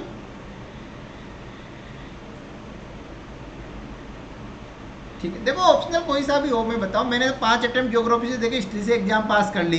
तो ऑप्शनल का भी यही तरीका है, आप पुराने पेपर लीजिए और आप फिक्स सिलेबस है वो पढ़िए और उसी को बार बार पढ़िए। कम से कम ऑप्शनल के जो नोट्स है ना आपके, ज़्यादा बुक्स उक्स के चक्कर में मत पढ़िएगा। 3-4 बुक्स जो बेसिक है आपके ऑप्शनल की वो ले लीजिए और उसको बार बार पढ़िए, कम से कम 10 बार पढ़िए बुक्स को। यही सिलेक्शन का रास्ता है। इस देखो होता क्या है मैं बताऊं, ज़्यादा जो पढ़ता है ना वो नहीं लिख पाता एग्जाम में। एग्जाम में जो कम पढ़ता है वही अच्छा लिख पाता है। मेंस का ये रूल है देखो। जी सर। क्योंकि अगर आप ज़्यादा पढ़ोगे तो आप जो कंटेंट आपसे पूछा वो नहीं लिख पाओगे, आप उसके पास ही नहीं पहुंच पाओगे। अब देखो एक तो क्या है ये सोहेली, वाली मेरी नहीं क्लियर हो रही है अभी, ये जो फर्स्ट अटेम्प्ट कर रहे हैं ना, ये बात बताने मुझे क्लियर हो रही है कि लोग ऐसे मानते हैं कि अभी हमारे भी थोड़ा सा ही पढ़ लिया, ये नहीं कि हम उसको टेस्ट करेंगे। बिल्कुल। और फिर क्या होता है ना, जो ज़्यादा पढ़ता है ना उसका सिलेबस कभी कंप्लीट नहीं हो पाता। और सिलेबस कंप्लीट होता है ना 10 बार नहीं पढ़ पाता। क्योंकि देखो मैंने 6 मेंस दिए हैं, मतलब तो मुझे मतलब मैंने फील की है ये चीज़। मतलब इसलिए ये हर कोई नहीं बता पाएगा आपको। मैं बार बार क्यों कहता हूँ, क्योंकि जो मेन क्रक्स है ना वही बता रहा हूँ आपको। यही रास्ता है, मतलब उसके वो होता है ना अभिमन्यु के चक्रव्यूह वाला सिस्टम है। इसके अंदर जाने का और कोई रास्ता ही नहीं। यूपीएससी फाइट करने का एक ही रास्ता है, कम पढ़ना। और 10 बार अगर आप पूरे सिलेबस को 10 बार पढ़ लो ना, 10 बार, तो गारंटी है अगर आपका लिखने का ठीक में दुनिया की कोई ताकत आपको सिलेक्शन से रोक दे, मुझे बता देना सर मैंने 10 बार पढ़ ली और मुझे मेरा सिलेक्शन, मतलब आज तक कोई बंदा नहीं मिला मुझे किसी ने वो जो भी यूपीएससी की इसने 10 बार कोई बुक पढ़ी हो। मतलब अब 10 बार पढ़ ली ना किसी आपने, तो आपकी रैंक आ जाएगी। मैं लिख दूँ स्टाम्प पे, कोई माने ना माने मतलब। तो वो कब होगा, जब 10 बार कब होगा, जब बार बार पढ़ोगे, नोट्स बनाओगे आप। मतलब ऑप्शनल के शॉर्ट नोट्स बना लो। अब जैसे मैं पढ़ा रहा हूँ, इनके शॉर्ट नोट पॉइंट फॉर्मेट में नोट्स बना लीजिए आप पीपीटीओ के। और आप इधर उधर जी सर। मत पढ़ो, ये पीपीटीओ पढ़ा, इन्हीं के नोट्स बना लो, इन्हीं को लिख देना इधर उधर घुमा फिरा के, आपके बहुत अच्छे नंबर आ जाएंगे। जी सर। आप किसी बुक से, कहीं से, गूगल, आप मैगजीन पढ़ो। एक तो मैं पढ़ा रहा हूँ इनको, जैसे एनवायरनमेंट के रिगार्डिंग में पढ़ा रहा हूँ ना, आप शंकर आइस की बुक पढ़ लेना। और ये मैं पढ़ा रहा हूँ, इनके पॉइंट फॉर्मेट में नोट्स बना लो। इसके अलावा आपको कुछ भी करने की ज़रूरत नहीं है, कुछ भी करने की ज़रूरत नहीं है। रैंक आ जाएगी। मैं तो बस कम पढ़ो, बार बार पढ़ो, और जिसको नेक्स्ट अटेम्प्ट देना अभी से लग जाओ, मतलब रात दिन। जी सर। और 22-23 साल में आईएएस आईपीएस बनो, और 22-23-24 25 से 25 से मतलब 25 से पहले आपका सिलेक्शन हो जाना चाहिए यूपीएससी में। तो बहुत बेनिफिट होगा मतलब। अब मेरा देखो अभी 3-4 साल की जॉब हुई है, अब मैं जेईजी में पहुंच गया, और सर 76,200 बेसिक है अभी, और सर्विसों में मुझे मतलब मेरे जीवन निकल जाता, मेरा प्रमोशन नहीं हो पाता कभी भी मतलब। ये फायदा होता है यूपीएससी का।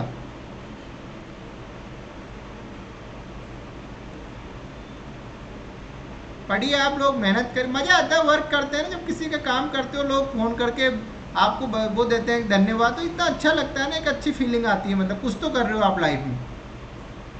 जी सर। तो आप बिल्कुल मेहनत करिए। और देखो अभी भी जीवन में, चाहे बाद में भी, नौकरी के बाद भी, कभी भी कूल रहना, कभी टेंशन वेंशन मत लेना, क्योंकि देखो नौकरियों में भी बहुत सारी समस्या आती है, तैयारी के दौरान आती है, डिफरेंट टाइप के लोग मिलते हैं। तो कभी भी देखो एक बात हमेशा ध्यान रखिएगा, आपके जो इमोशंस है ना, आपके ऊपर उनका कंट्रोल होना चाहिए। आपकी भावनाओं के साथ कोई मतलब आपकी भावनाएं दूसरे की भावनाओं से प्रभावित नहीं होना चाहिए। लोग मर जाते हैं ना, कि उसने मना कर दिया तो मैं, वो मर गया, उसने आत्महत्या कर ली, ये कुछ नहीं होता है, ये सब चीज़, ये सब फालतू बातें हैं मतलब। यार जो अपने जी माँ सर। माँ बाप है उनके बारे में सोचो ना, आप मर क्यों जाते हो भाई, उसने, आप उसको पसंद नहीं हो या कोई उसको पसंद नहीं, ठीक है उसने मना कर दिया, कोई बात नहीं, खत्म कहानी, उससे क्या फ़र्क पड़ता है। आपका जीवन, आपका तो जीवन, आप अपने जीवन पे तो कंट्रोल रखो यार, अपने माँ बाप उनके लिए जियो, अपने भाई बहन परिवार उनका तो ध्यान रखो। तो ये सब फालतू, ये इमोशन, देखो आदमी को इमोशनल नहीं होना चाहिए कभी, थोड़ा सा एक अपनी जो बिल्कुल मतलब आपकी जो भावनाएं हैं ना, उसके साथ दूसरा कोई खेल ना पाए, मतलब हमेशा ये ध्यान रखिएगा, आपकी भावनाओं पे आपका नियंत्रण होना ही चाहिए। दूसरा ये क्या कह, आपसे ये कह रहा तो उससे आपका कोई फर्क नहीं पड़ना चाहिए, आपको कब क्रिया की प्रतिक्रिया करनी है उस पर आप कंट्रोल रखो मतलब। तो दूसरा, कई बार आपको गुस्सा दिलाने का प्रयास करना, बट आपको शांत रहना है, आपको अपने हिसाब से चीज़ों को टैकल करना है मतलब। Yes sir. तो ये ध्यान रखिएगा मतलब। तो दूसरे व्यक्ति की वजह से आपकी कभी भी भावनाएं, कभी भी मतलब, कोई भी हो, चाहे लड़का हो चाहे लड़की हो, प्रभावित बिल्कुल नहीं होनी चाहिए। कोई क्या कह रहा है, कोई क्या नहीं कह रहा है, कोई बार बार फ़ोन कर रहा है, कोई मैसेज कर रहा है, तो आपको कोई फ़र्क नहीं पड़ना चाहिए मतलब। तो मैं तो ऑफिस में इतने डिफरेंट टाइप के लोगों को, मैंने तो, मेरे स्ट्रिक्ट बॉस भी रहे हैं 1.5 साल, बहुत स्ट्रिक्ट थे मतलब। उनसे स्ट्रिक्ट बॉस मुझे सर्विस में नहीं मिले, उनके अंडर में भी काम किया है। अब बहुत अच्छे बॉस हैं, उनके अंडर में भी काम किया है। स्टाफ में भी डिफरेंट टाइप के लोग होते हैं, तो सबको मैनेज करना पड़ता है मतलब। तो बिल्कुल आप मतलब हमेशा खुश रहो, कभी भी आपके चेहरे पे सिकन नहीं आनी चाहिए मतलब। क्योंकि जो लंबे टारगेट की तरफ आप बढ़ते हो ना, तो आपकी बीच बीच में ऐसे फैक्टर आएंगे, बीच बीच में ऐसी चीज़ें आएंगी, तो आपके टारगेट को प्रभावित। बट अगर आपका टारगेट यूपीएससी फाइट करना है, उस बीच में कोई भी ऐसी बाधा आती है तो उससे बचो आप, क्योंकि आपका अपने फोकस रखना है ना, तो टारगेट पे फोकस रखना है, तो वो टारगेट अचीव करना है। तो अगर आप बीच बीच में इधर उधर वो डगमगाओगे तो दिक्कत हो जाएगी। जी सर। और सबके साथ होता है वो, वैसे नहीं, आपके ये, मेरे साथ तो बहुत संकट आए थे जीवन में। मैं तो ये मान लो मतलब आप सोच भी नहीं सकते मतलब, मैंने यूपीएससी की तैयारी जहाँ से स्टार्ट की थी। तो बिल्कुल आप निश्चिंत रहिए, ऐसा कुछ नहीं होता लाइफ में। क्या है, विल पावर की ज़रूरत होती है मतलब। देखो मेरे व्यक्तिगत में मदर को कैंसर हुआ था 2011-12 में, तो डॉक्टर ने कह दिया कि आपकी मदर 1 महीने जो है जीवित नहीं रह पाएगी। तो जब तो हम पढ़ते हैं तो कुछ नहीं था पैसा वैसा, पर फिर भी 3 महीने इलाज कराया। और आज देखो 11 को, आज 2023 चले, 12 साल हो गए, आज तक कोई दिक्कत नहीं है। बिल्कुल जो परफेक्ट लाइफ जो नॉर्मल इंसान जीता है ना, घर पे वही किसान, खेती किसानी सब कुछ करते हैं, कभी दिक्कत ही नहीं आई। तो डॉक्टर भी आज भी आश्चर्यचकित है, ऐसे कैसे हो गया, मतलब उनको कभी मिलते हैं कि इतने, मतलब आपने कैसे इलाज करवा लिया, मतलब इतना, मतलब तो ये विल पावर के ऊपर डिपेंड करती है चीज़ें। अगर आप में विल पावर है ना तो आप कुछ भी कर सकते हो, कुछ भी कर सकते हो। अगर हिम्मत हार गए तो खत्म है आपकी। तो वैसा यूपीएससी है, तो यूपीएससी में आपको क्या है, नियमितता बरतनी पड़े, रेगुलरिटी। और आप ये नहीं कि 5 दिन पढ़े, वो होता है ना वो यूट्यूब वाला जोश आता है, यूट्यूब पे किसी टॉपर का वीडियो देख लिया और फिर वो जोश 2-4 दिन ही टिकते हैं। उनके आधार पे आपको, जब तक आपके मन में प्रेरणा नहीं होगी, आपके लगेगा नहीं कि यार आपको कुछ करना है घर वालों के लिए, सोसाइटी के लिए, तब तक आप नहीं बढ़ पाओगे आगे। तो कुछ विल पावर होनी चाहिए, तभी मोटिवेशन मिलेगा। आप किसी से मोटिवेट मत हो, ये आप ये सोच लीजिए, मैं सुबह 9 बजे ऑफिस जाता हूँ, 9 बजे से मेरा टाइम चल रहा है और मैं आप सारे दिन काम करता हूँ ऑफिस में न, मैं कोई खाना भी सुबह खा के जाता हूँ, 1-2 चाय पीता हूँ, इसके अलावा कुछ नहीं करता, और शाम को आके खाना खाता हूँ और आपकी पीपीटी वगैरह बना के आपको पढ़ाता है। इतना पढ़ लीजिए आप, आपका सब कुछ, मतलब मैं जैसे जैसे पढ़ता हूँ ना वैसे इतना पढ़ लीजिए, आपका सिलेक्शन हो जाएगा। जी सर। हाँ सोइए, मैं भी खुद, मैं देखो आपको पढ़ा के और मैं कुछ आंसर वांसर दे के 1 बजे सोता हूँ, और मैं कई दिन तो भैया 9-8 बजे उठता हूँ, किस दिन 9 भी बज जाते हैं, मतलब तो जितना सोइए, सोने का कोई वो नहीं है, तो खूब सोइए, आराम से उठिए। बट उसके बाद जब 9 बजे से स्टार्ट करते हो पढ़ाई, फिर आपकी पढ़ाई कंटिन्यू चलनी चाहिए, मतलब रात के 12 बजे तक। जी सर। तो ये 1 साल में आपका सिलेक्शन हो जाएगा, मेरी गारंटी है। मतलब ये आंसर की जो फ्रेमिंग है वो तो मैं आपकी इम्प्रूव करवा दूंगा, अगर मेरे अनुसार चलोगे आप लोग तो। यही है मेरी तरफ से। तो चलिए अब स्टार्ट करते हैं। बीच बीच में इस टाइप की बातें करने से थोड़ा सा क्या आप लोगों को मोटिवेशन बना रहता है, मतलब अरे सर एक मिनट। हाँ, नहीं तो फिर क्या आप लोग, मतलब तो खुश रहा करो यार, बिल्कुल टेंशन नहीं जीवन में, मस्त रहा करो। पैसा वैसा आता, पैसा तो कुछ नहीं, आता रहता है, जाता रहता, चलता रहता है। कोई दिक्कत हो तो मुझे बता दिया करो, मैं हमेशा फिर दे देना भले ही बाद में, कोई दिक्कत, पढ़ा करो बस। मतलब पैसे की वजह से, इनकी वजह से किसी को कोई किताब विताब की वजह से, इनकी वजह से कोई दिक्कत नहीं हो, मतलब तो आप बिल्कुल मुझे बता सकते हो कभी भी, कोई भी इश्यू हो, बिल्कुल मैं हमेशा आपके साथ खड़ा हूँ। मतलब मैं इतनी मेहनत कर रहा हूँ तो वो कोई भी चीज़ आपकी पढ़ाई में बाधा ना बने, मतलब ठीक है। यस। फैमिली में कोई प्रॉब्लम हो यार, मैं हमेशा खड़ा हूँ ना आप लोगों के साथ। आप रात के 12 बजे भी कॉल करोगे, कोई प्रशासनिक स्तर पे समस्या है, कोई घर परिवार की समस्या है, कोई भी समस्या है, तो मैं हमेशा साथ खड़ा हूँ आप लोगों के, ध्यान रखो ठीक है। तो फिर क्यों टेंशन लेना भाई, स्टूडेंट क्यों टेंशन लेता है, पैसे की दिक्कत हुई, बुक लाने के लिए पैसा नहीं है, तो मैं जो भी हेल्प मेरे लायक, मैं आपका साथ देने के लिए तैयार। दूसरा ये, घर परिवार में कोई देखो, घर परिवार के मामले होते हैं वो पर्सनल मैटर होते हैं, वो तो आप ही सुलझा सकते हो, उनमें मैं तो कुछ नहीं कर सकता।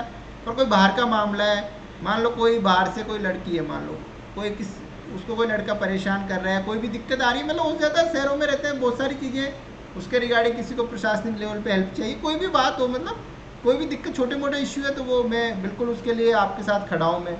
और कोई भी, अगर कोई बीमारी है, किसी को कोई डॉक्टर को दिखाना, कोई भी इश्यू है, मतलब जो भी है, तो बिल्कुल सब जगह जानकार है। तो फिर दिक्कत क्या है, मतलब लाइफ में यही दिक्कतें आती है, मतलब मुझे तो यही दिक्कतें आई, इसके अलावा कोई लाइफ में ऐसी कोई दिक्कत आती नहीं है। सर आपने कह दिया ना कि आप बस ये आपने जो बोला कि मैं मोस्टली अगर आपसे ज़्यादा दिक्कत है तो वैसे सोच हो जाता नहीं, है कि बिल्कुल मतलब आप देख लीजिएगा, भले कभी भी कोई भी फ़ोन करके, मेरा फ़ोन 24 आवर्स चालू रहता है, आपके 1 बजे भी कोई से कॉल आएगा तो मैं हमेशा तैयार, मतलब कभी फ़ोन स्विच ऑफ नहीं रखता मैं, हमेशा चालू रहता है बिल्कुल 24 आवर्स। जो भी समस्या होगी ना, चाहे देश के किसी भी कोने में हो, आपको वहाँ मतलब तुरंत उपलब्ध हो जाएगी चीज़ें, चाहे आप कोई भी आपका मिलने वाला हो, कोई भी हो, किसी को कोई दिक्कत आए तो वेलकम है, मतलब हाँ सर आपने मतलब मेरा से मैं देखा और आपने मोस्टली मेरे साथ मतलब साथ रहती है और आप हेल्प करते हो जहाँ भी आप हाँ। एक बैठे दिन कभी कभी डाबू और कवर का बैग छूट गया है, तो मेरे पास इनकी, मेरे नंबर लिखे हुए थे इनके, उस कॉपी मेरे पास CISF वाले ने फ़ोन किया कि सर वो ऐसे ऐसे, फिर मुझे लगा कि यार कोई फर्जी, तो फिर मुझे मैंने कहा आप, मैं यूपी, मतलब मैंने बोल दिया, मैंने कहा UPSC सेलेक्टेड हूँ मैं चेत्रा में, ऐसे सॉरी सर सॉरी, वो एक आपके जानकार आपके नंबर थे, तो उससे क्या आपके सामने वाला बात करने से पहले 10 बार आपकी कोई गलत नहीं कर सकता। फिर उन्होंने बताया, फिर मैंने दाबू कवर के पास फ़ोन किया कि आपका बैग ऐसे ऐसे करोल बाग मेट्रो स्टेशन पे रह गया, अगर यही बात मान लो घर वालों के पास पहुंचे तो घर वाले थोड़े टेंशन में नहीं आते क्या? इससे बहुत ज़्यादा हो जाता है। हाँ, तो वो चीज़ें तो घर वाले सोचे पता नहीं क्या हो गया, कोई फर्जी तो नहीं है, कोई दिक्कत तो नहीं होगी, तो वो अब मुझे तो पता है ना कि अगर कोई बात भी हो जाएगी तो अपने संभाल लेंगे, कोई इश्यू नहीं है मतलब, तो वैसी वाली चीज़ होती है। तो आप मस्त रहिए, बिल्कुल कोई दिक्कत नहीं है, बस पढ़ा करो यार, पर सेलेक्ट आप, मेरा तो एक ही पर्पज है, आपका सिलेक्शन होना चाहिए। सिलेक्शन, और बड़ा देखो यार, अच्छे लोग जाते हैं ना प्रशासन में, यार मज़ा आता है, लोग भी मतलब, आज मैं यहाँ वर्क करता हूँ तो मैं सबके लिए मतलब तैयार रहता हूँ, चाहे कोई पेंशनर हो, कोई भी काम तुरंत फ़ोन आता है, तुरंत समाधान होता है। फिर उनको लगता है कि यार अच्छे लोग प्रशासन में, तो उनकी उम्मीदें, मतलब लोगों को विश्वास जगता है कि यार अच्छे लोग भी हैं प्रशासन में आज। नहीं तो 90% लोगों का तो ये है कि लूट सको जितना लूट लो, और उसका उस पैसे का भी कोई उपयोग भी नहीं होता, उनके बच्चे भी उसका कुछ यूज़ नहीं कर पाते। बट ये मानवीय स्वभाव है यार, समस्या यही है ना, क्योंकि बुराइयों को क्या है आजकल बढ़ावा मिल रहा है, लोगों ने ये कि यार गलत करने वालों को ही सही मानते हैं, जो ईमानदार होता है ना। बट अच्छे लोग, आपको तो संतुष्टि मिलती है ना, तो अच्छे लोगों की संख्या अधिक होगी तभी तो सोसाइटी सर्वाइव कर पाएगी ना। बिल्कुल बताइए। Yes sir. तो आजकल क्या है, गाँव में भी लोग ये अगर यार पैसा कमाओ, कैसे भी कमाओ, बस चाहे किसी को मर्डर करके ही पैसा कमाओ, बस ये सब चीज़ें हैं। तो आप लोग अच्छा करिए, मेहनत करिए, अच्छे पदों पे पहुंचिए, तो कुछ सिस्टम में सुधार हो यार। बस मेरा ये पढ़ाने के पीछे और ये यही पर्पज है मेरा, कोई मन के यार मेरा यही है कि कम से कम मैं 100 बच्चों का भी सिलेक्शन करवा दूँ पूरी ज़िंदगी में, और 100 बच्चे भी अच्छे अच्छे पदों पे जाए, अच्छा वर्क करें सोसाइटी के लिए, तो वो कितने लोगों के लिए प्रेरणा का काम करेंगे। बिल्कुल सर, सफल होंगे सर आप। तो ये इससे, इसके अलावा मेरा कोई पर्पज़ और कोई मतलब, वो सीधा से यही टारगेट है मेरा। और जो बच्चे जिनको गाइडेंस नहीं मिल पाता, कोचिंग की फ़ीस जमा नहीं करा पाते, घर परिवार में कोई प्रशासनिक अधिकारी ना नहीं है, तो वो गाइडेंस के अभाव के में मतलब सेलेक्ट नहीं हो पाते, ऐसा ना हो किसी के साथ। और आप लोग इसको आगे बढ़ाइएगा, इस पहल को, जहाँ भी रहो मतलब, ठीक है। तो देखो सोइल इरोजन का एनवायरनमेंट पे क्या क्या इफेक्ट पड़ता है। Soil erosion reduce the fertility and water holding capacity of soil. देखो एक तो मृदा की जो उपजाऊ क्षमता वो कम होती है ना, और जो वाटर होल्डिंग कैपेसिटी, जल धारण क्षमता, वो कम होती है ना। It leads to loss of organic matters and nutrients from soil. जो ऑर्गेनिक मैटर होते हैं ना, जैविक तत्व, वो भी बह जाते हैं, और न्यूट्रिएंट्स चाहिए वो, ठीक है। इसके अलावा जो पॉल्यूशन है, और पॉल्यूशन बढ़ता है, जो आपकी जल बोर्ड, जो तालाब है, डैम है इनका, ठीक है। इसके अलावा ये रिस्क बढ़ाती है फ्लड और ड्रोट की रिस्क कैसे बढ़ाएगी, क्योंकि आपका मृदा अपरदन होगा, पेड़ पौधे जाएंगे, तो उससे क्या होगा, पेड़ पौधे की संख्या भी कम होगी, पेड़ पौधे कम होंगे तो ग्राउंड वाटर कम होगा ना। यस। तो ये it affects the biodiversity and ecosystem service for all, मतलब ये सोइल्स, ये क्या आपके बायोडाइवर्सिटी को प्रभावित करती है, और जो मृदा के द्वारा जो इकोसिस्टम सेवाएं प्रोवाइड की जाती है ना, उनको भी प्रभावित करती है। तो ये इसके हो गए पर्यावरणीय प्रभाव। आप ठीक है, इसमें कोई डाउट नहीं है ना, कन्फ्यूजन तो समझ आएगी होगा। यस। इकोनॉमी की इफेक्ट क्या है, एग्रीकल्चर प्रोडक्टिविटी कम होगी, और ये किस, अगर एग्रीकल्चर प्रोडक्टिविटी कम होगी तो आपकी खाद्य सुरक्षा तो प्रभावित होगी ना। Yes sir. इसके अलावा ये आपकी, it increases the cost of soil conservation and reclamation and पुनरुद्धार, मतलब आपकी मिट्टी को दोबारा उसका संरक्षण करने के लिए भी लागत बढ़ेगी, लागत लगेगी ना। इसके अलावा ये प्रभावित करती है आपकी जो, अगर डैम में ये जमा होगी गाद, सिल्टेशन होगा, तो hydro electricity power generation project प्रभावित होगा ना आपका। और उसके अलावा आपकी नेविगेशन, मतलब वो परिवहन क्षमता भी प्रभावित होगी, मतलब जहाँ मान लो परिवहन भी प्रभावित हो गया ना, जहाँ जो नदी जल परिवहन होता है, ठीक है।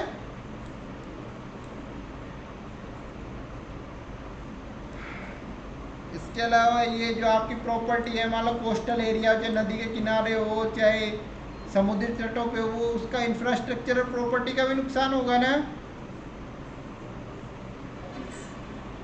ये जैसे रोड का कटाव हो रहा है, तो प्रॉपर्टी का नुकसान ही है ना। बिल्कुल सर। यस।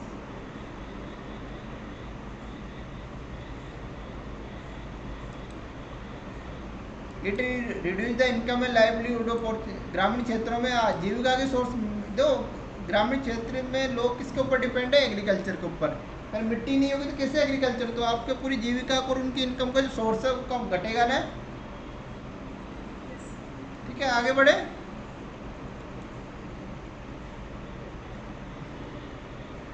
सोयल कंजर्वेशन,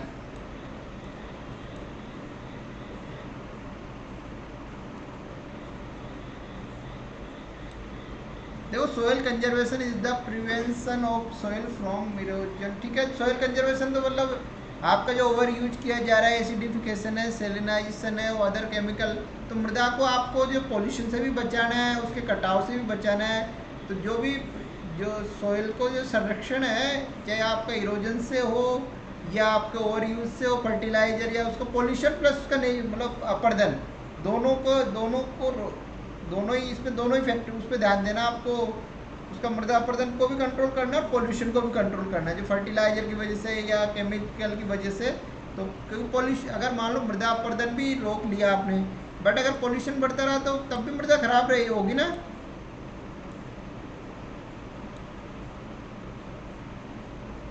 अगर सोयल इरोजन नहीं हो रहा है लेकिन मृदा पोल्यूटेड हो है तो फिर भी तो दिक्कत है ना।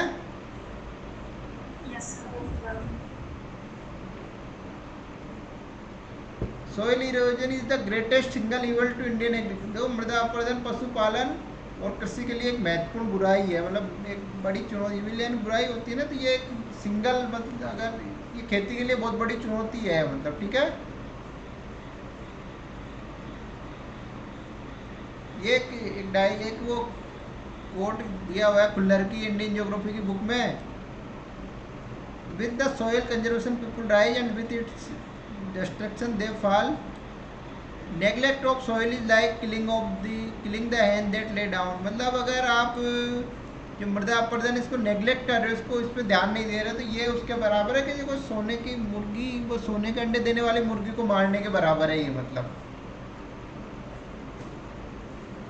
ठीक है ना, समझ आया ये भैया। ये बताइए, आपकी भूमि है, भूमि से एग्रीकल्चर प्रोडक्शन होता है, तो वो भी तो एक आपके जैसे मुर्गी सोने का अंडा देती वैसे ही है ना आपके लिए। अगर भूमि नहीं होगी तो कहाँ से खाद्य, अगर एक साल भी अगर आपका गेहूँ प्रोडक्शन ना हो तो कितना मुश्किल हो जाएगा देश के लिए, बताओ। बिल्कुल सर, उसकी फूड शॉर्टेज बताइए। फूड शॉर्टेज नहीं बताएगी। ठीक है ना,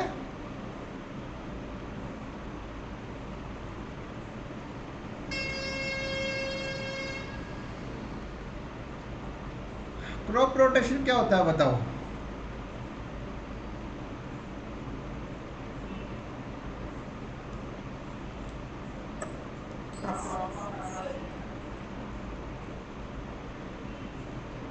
ये डायग्राम दिख रहा है ना, तो मान लो आपने रबी की फसल में गेहूं बो दिया, फिर खरीफ में आपने ये दाल वाल कुछ है ये वो बो दी, मूंग की दाल, शायद ऐसा मूंग उड़द की, फिर आपने दोबारा रबी की फसल में सरसों बो दिया, फिर ऐसे मतलब एक चक्कर चलता रहता है ना, तो उसको क्या कहते हैं,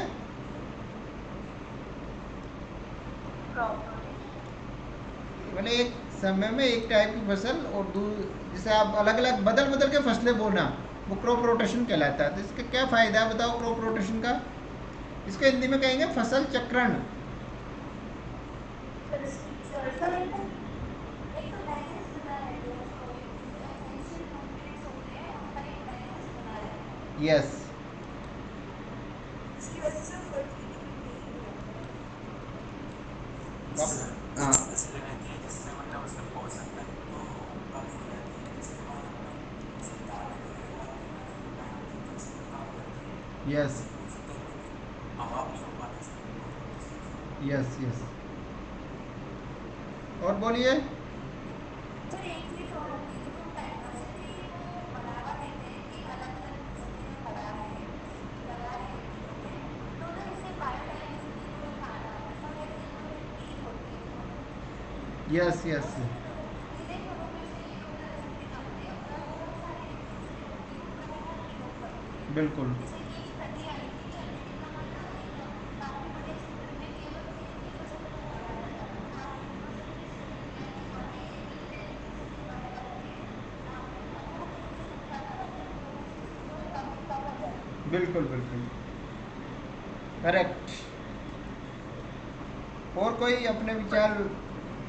और सर एक ही तरह की बस होता है, इसलिए यूपीएमएल से प्राइस भी डिक्रीज होती है। बिल्कुल बिल्कुल। और बताइए। सर क्रॉप रोटेशन में यही होगा ना कि इनकी जो उत्पादन क्षमता है वो भी बढ़ेगी। बिल्कुल क्लियर। क्रॉप रोटेशन समझ आ गया ना आप लोगों को? इसमें कोई डाउट तो नहीं यस मतलब? सर। और सर क्रॉप रोटेशन में अगर अलग अलग फसलें उगाएंगे तो हमारा जो खाने का जो भोजन होगा वो अलग अलग तरीके का होगा। तो जो न्यूट्रिशनल एफिशिएंसी और एनीमिया की समस्या रहती है उसको भी कम होगा सर। हाँ कम कर, बिल्कुल करेक्ट। देखो मैं पढ़ाने से पहले इसलिए पूछता हूँ कि आपकी जो सोचने की जो क्षमता है ना, देखो पढ़ने के बाद तो सभी बोल सकते हैं, लेकिन आप कैसे सोचते हो? क्योंकि देखो यूपीएससी में 10 से 12 या 15 के आसपास क्वेश्चन ऐसे मिलेंगे जो पढ़े हुए, लेकिन 5 क्वेश्चन ऐसे आते हैं ना हर साल एक पेपर में, मेंस में, जिनके रिगार्डिंग आपको थोड़ा ही पता होगा आपको क्या सोचना है, मतलब थोड़ा आपके इनोवेशन टाइप के विचार, आपकी थिंकिंग प्रोसेस। तो यूपीएससी की पूरी एग्जाम है, इसलिए मैं कहता हूँ आंसर लिखने की प्रक्रिया से क्या आपकी थिंकिंग प्रोसेस इंक्रीज होगी, आपकी थिंकिंग बढ़ेगी, तो आप में कॉन्फिडेंस आएगा। यूपीएससी यही मांगती है, चाहे प्री हो, मेंस हो, चाहे आपका सीसेट का पेपर हो, जब तक आपकी थिंकिंग प्रोसेस नहीं बढ़ेगी, आप जब तक सोचोगे नहीं, जब तक आप चीज़ों को बारे में कई सारे डायमेंशन है उनके बारे में नहीं सोचोगे, तब तक आप आंसर नहीं लिख पाओगे। और तब तक जब तक आपकी वो आदत में नहीं आएगी ना चीज़ें, तब तक आप कुछ नहीं कर पाओगे, मैं बता रहा हूँ। तो ये क्योंकि आपने जिस दिन पहले दिन जिसने लिखा होगा ना, बड़ा जोर आता है आंसर लिखने में, मतलब मैं क्या कह रहा हूँ, सबसे बड़ा डिफिकल्ट टास्क का आंसर लिखना है इस एग्जाम का। ये आपको भी। अच्छा पार्ट मतलब हाँ कोमल बताइए। अच्छा फर्स्ट पार्ट मतलब ऐसे पार्ट में तो ऐसे होता है जैसे अपन की आदत बन जाती है जैसे खाना खाने की, लेकिन तो बात है ना, अच्छी नहीं आदत। शुरुआत शुरुआत कैसे करें, यही तो सबसे, जिसने शुरुआत कर ली तो उसका सिलेक्शन ही हो जाता है ना यूपीएससी में। टफ टास्क है मतलब। अभी मीनू ने बताया था इनके साथ के 2 बच्चे, उन्होंने कहीं कोचिंग वोचिंग में 5-5 क्वेश्चन डेली ज्वाइन किया, लेकिन वो नहीं लिख पाते होंगे, मुझे पक्का बहुत मुश्किल है ये काम मतलब। ठीक है।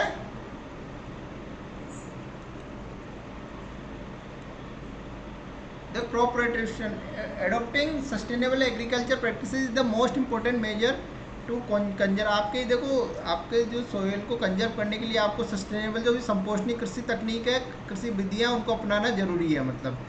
देखो भारत में क्या, कई इलाकों में particular crop is sown in the same field area year after year.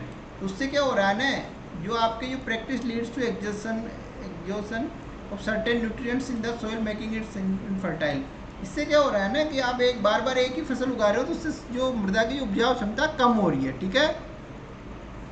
तो crop rotation is a practice in which a different crop is cultivated on piece of land in each year.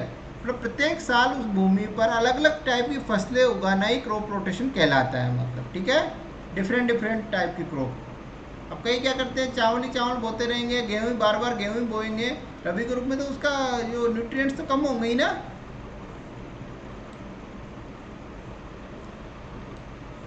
तो crop rotation का क्या फ़ायदा होता है, इससे आपकी soil की फर्टिलिटी बढ़ती है मतलब। क्योंकि क्रॉप रोटेशन से क्या होता है ना, जैसे आपने मान लो एक एग्जांपल दिया है, ये पोटैटो जो आलू को रिक्वायर होती है पोटास की, बट वीट रिक्वायर नाइट्रेट। तो आप अगर अल्टरनेट के रूप में इनको बोओगे तो उनको मिलती रहेगी ना उनकी न्यूट्रिएंट्स। लेकिन अगर आपने बार बार गेहूँ बोया या बार बार सरसों बोई या बार बार कोई मूंग बोया, तो उसकी जो क्षमता है वो खत्म हो जाएगी ना। सर हरियाणा पंजाब में भी तो ऐसा ही होता है, बार बार गेहूँ बार बार धान की फसल सरसों की फसल लगाते हैं, फिर बिल्कुल। उसमें बिना यूरिया डालते रहते हैं, जिसकी वजह से आगे फल होती है। और वो गेहूँ भी खाने लायक नहीं रहता, और वो बहुत खराब हो, मतलब वो दिक्कत ही है ना वो यस सर। लोग। और जबकि 1960 से भी पहले यहाँ पे तो क्रॉप रोटेशन होता था। बिल्कुल बिल्कुल बिल्कुल करेक्ट। सर ये जो पहले से तो ये जैसे आपने ये बताते हो कि पहले किसान उधर का अलग अलग एक्सपीरियंस है। बिल्कुल बिल्कुल वो तो ये यार, वो खाने को वो क्या है। अब यार देखो सभी जगह वो, ये किसान भी यही सोचता है मुझे भी ज़्यादा पैसा कमाना है, व्यापारी मुझे बोले कि स्वास्थ्य का नुकसान हो कोई, तो वही सब चीज़ सबके साथ ऐसा ही है मतलब, सबको लगता है ना। सर अगर एमएसपी अगर नहीं हो, मतलब मेरी जो विकसित देश है या डेवलप्ड मतलब अमेरिका में ये जो सब्सिडीज देते हैं, या फिर एमएसपी होगी तो खेती की जरूरत ही नहीं पड़ेगी। बिल्कुल बिल्कुल अब बिल्कुल बात यह है कि ना मार्केट को डिस्काउंट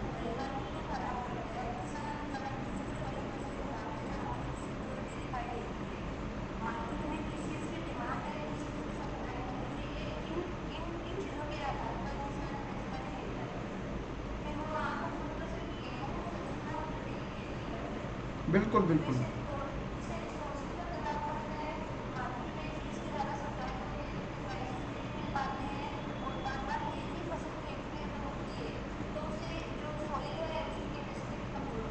बिल्कुल। अब आपको मान लो एग्जाम में लिखना है तो इतने पॉइंट काफ़ी है ना। आप इसके अलावा बताओ कितने पॉइंट लिख पाओगे। अब आपने यहाँ डिस्कस किया तो आपको याद हो जाएगा, आपको रटने की जरूरत नहीं पड़ेगी नहीं पॉइंट्स को।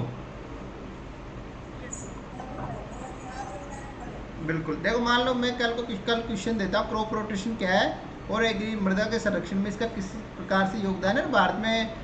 ये मृदा की क्वालिटी इंप्रूव करने में जो हरित क्रांति से जो नुकसान हुआ है सोइल का, उसको ये कैसे इंप्रूव कर सकती है। तो आप आंसर लिख सकते हो ना आराम से।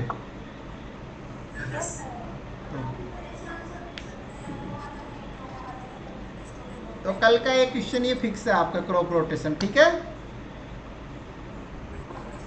ठीक। अपना एक बार थोड़ा सा सिलेबस पूरा हो जाए, फिर अपने प्रत्येक आंसर पे मैं आपको आंसर कैसे लिखना है वो भी क्वेश्चन देने से पहले वो भी बताया करूँगा, और फिर उसके बाद भी डिस्कस किया करेंगे।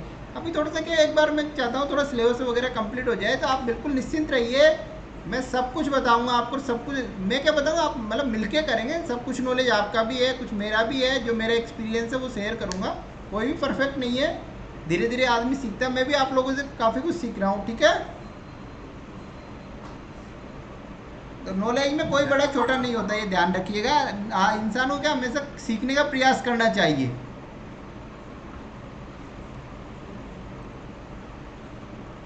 तो आपके देखो ये पीस, ये बीन्स है, मैनी अदर प्लांट्स है ना, ये क्या करते हैं आपके जो जिनमें दलहनी फसलें होती है ना जितनी भी, वो क्या करती है आपको नाइट्रोजन को ऐड करती है ना उनके आपके इस मृदा में। एयर की नाइट्रोजन, उसको नाइट्रोजन में कन्वर्ट करके उसमें मृदा में वो फिक्स करती है ना। तो उससे क्या होती है, आपको नाइट्रोजन की मतलब यूरिया की जरूरत नहीं पड़ेगी ना, अगर दलहनी फसलों को यूज कर रहे हो तो उसमें।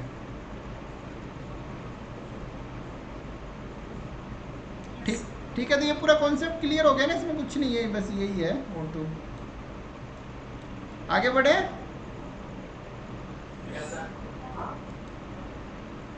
स्ट्रिप क्रॉपिंग, ये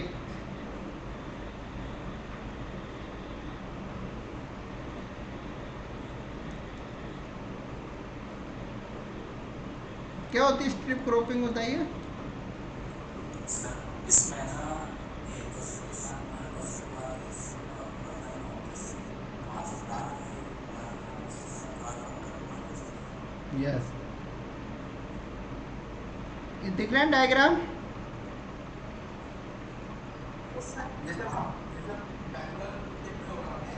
यस, देखो ये या कुछ और फसल मान ली यहाँ पेलर, ये पट्टी के रूप में उगाई जाती है। तो मृदा का अपरदन, मान लो बारिश है, इधर से पानी बहा, तो यहाँ ये रोक लेगी पट्टी, ये रोक लेगी, तो यहाँ मतलब मृदा अपरदन कम होगा ना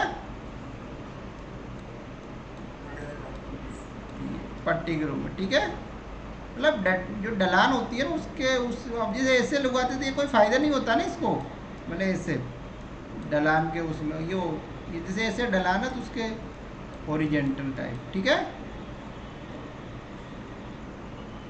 ठीक है ना।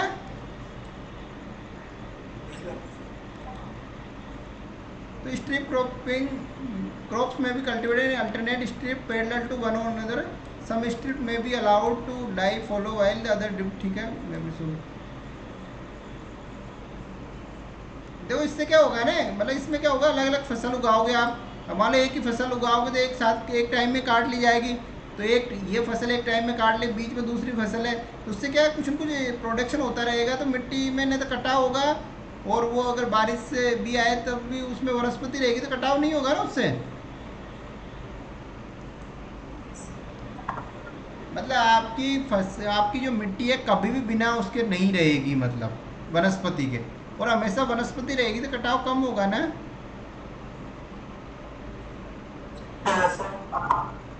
अगर मान लो आपने स्ट्रिप क्रॉपिंग की तो कुछ फसल तो अलग अलग टाइम रहेगा। मान लो एक फसल काट ली, दूसरी बो दोगे, फिर उसको काट लिया, यहाँ ये खाली रहेगा, यहाँ दूसरी बो। तो अगर आपकी देखो मिट्टी का अपरदन कब होता है एग्रीकल्चर सेक्टर, जब आप बिल्कुल जो गर्मी के टाइम पे क्या होता है ना, कोई फसल नहीं होती तो वो धूल बन के उड़ती रहती है ना।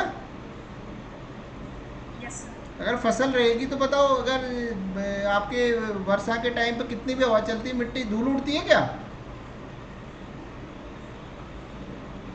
इस सीजन में कभी धूल धूल उड़ते हुए देखा है आपने? No sir. हवा भी खूब चलती है पर फिर भी क्यों नहीं उड़ती? क्योंकि भाई वो उस पर वनस्पति आ जाती है, तो धूल इसलिए नहीं उड़ती क्योंकि पूरी तरह घास की वजह से वो मिट्टी के कण है, बिल्कुल वो चिपक जा, मतलब वो उसमें वो बाहर उड़ ही नहीं पाते। यस। ये आपने जो बोला ना कि मतलब उसमें हमेशा जितना रहे तो वो क्रॉप का नहीं रहता है। यस। इसको सर ये एप्लीकेशन से रिलेट करके जैसे राजस्थान में एक बार 2 साल बाद में समर भी क्रॉप होता है। Yes correct. हाँ वैसा ही सिस्टम, सेम। Excellent example. तो वो ये राज्यसभा बिल्कुल सही, जैसे राज्यसभा डिजोल्व नहीं होती, ये भी हमेशा इनमें कुछ ना कुछ चलता ही रहता है। सही एग्जाम्पल दिया आपने, ठीक है। ये तो गए स्ट्रिप क्रॉपिंग के, देख ले। इसके अलावा use of early maturing variety. देखो अगर कोई भी फसल है वो कम टाइम में उपजाओ, मतलब वो उसके फसल ले लोगे तो जो प्रेशर है सोइल पे लंबे टाइम तक तो उसको कम होगा और अपने उस सोइल को रिकवर करने का मौका मिल जाएगा ना। एक तो 5 महीने तक फसल रही और 1-2 महीने में फसल, मतलब तो ये भी तो उसकी मतलब उपजाऊ क्षमता को कम टाइम की फसल कम उसको वो चाहिए एनर्जी, ज़्यादा टाइम रहेगी तो उसको ज़्यादा वाटर और न्यूट्रिएंट्स खींचेगी ना वो फसल के अंदर वहाँ से मिट्टी से।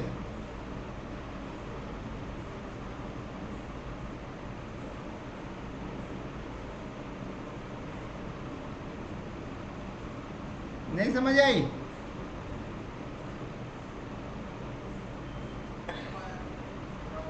देखो इसमें क्या है, अर्ली कम समय में पकने वाली फसलें, अगर कोई भी फसल है एक तो लंबे टाइम तक रहेगी मान लो, तो उससे क्या होगा ना, कई बार क्या है वो ज़्यादा प्रेशर क्रिएट करेगी, उसको ज़्यादा वाटर चाहिए सोइल से और ज़्यादा हमको सिंचाई वगैरह भी करनी पड़ेगी। अगर कम टाइम में पकने वाली होगी तो उसके लिए फर्टिलाइज़र का यूज भी आप कम करोगे, पानी भी इसको कम चाहिए, तो एक तरह से वो संसाधनों की बचत होगी ना, तो कम मतलब कम नुकसान होगा सोइल को उससे। मतलब 30 किलोमीटर होती है ना सर। बिल्कुल हाँ बिल्कुल। आगे बोलो। इसके अलावा कंटूर ये समोच्च रेखीय जुताई, ये समोच्च रेखाएं जानते हो ना, समान ऊंचाई वाले स्थानों को मिलाने वाली, इसी टाइप से तो होती है समोच्च रेखाएं। कंटूर, तो ये समोच्च रेखीय जुताई ढलान वाले क्षेत्रों में होती है ना ये ढलान वाले क्षेत्रों में होती है मेनली।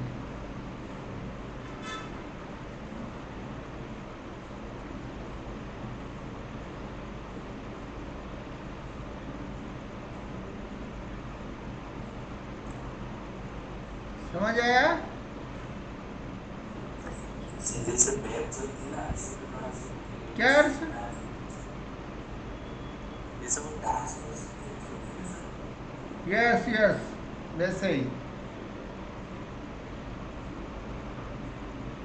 ठीक है ना। तो मृदा अपरदन जैसे पानी भाई यहाँ रुक गया, फिर यहाँ से, तो ये हो गया समोच्च रेखा जुताई पूरी इस टाइप से, ठीक है। तो ये आपको मृदा अपरदन को रोकने का वर्क करेगी, है ना।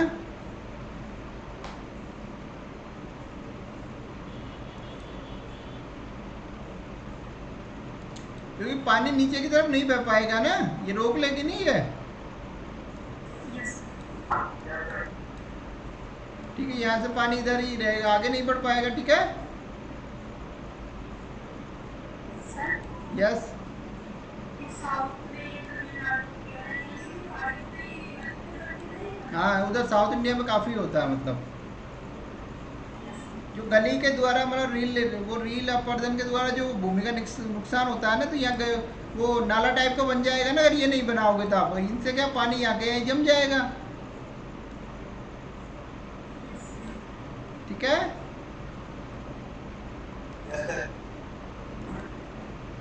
ये स्लोप वाले एरिया में बनाई जाती है, मतलब ठीक है, ठीक है।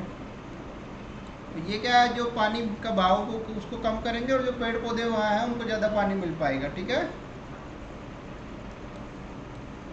अगला चेप या आपकी स्थानांतरित कृषि, उसको रोकना। ठीक है, ये देख लेना इसमें ट्राइबल।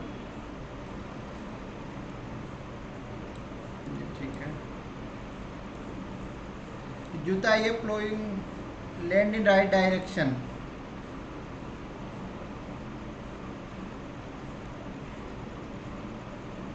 उसके परपेंडिकुलर, मान लो हवा इधर से चल रही है ना, जैसे एक मान लो जैसे मान लो हवा इधर से आ रही है, तो आप जुताई किधर करोगे?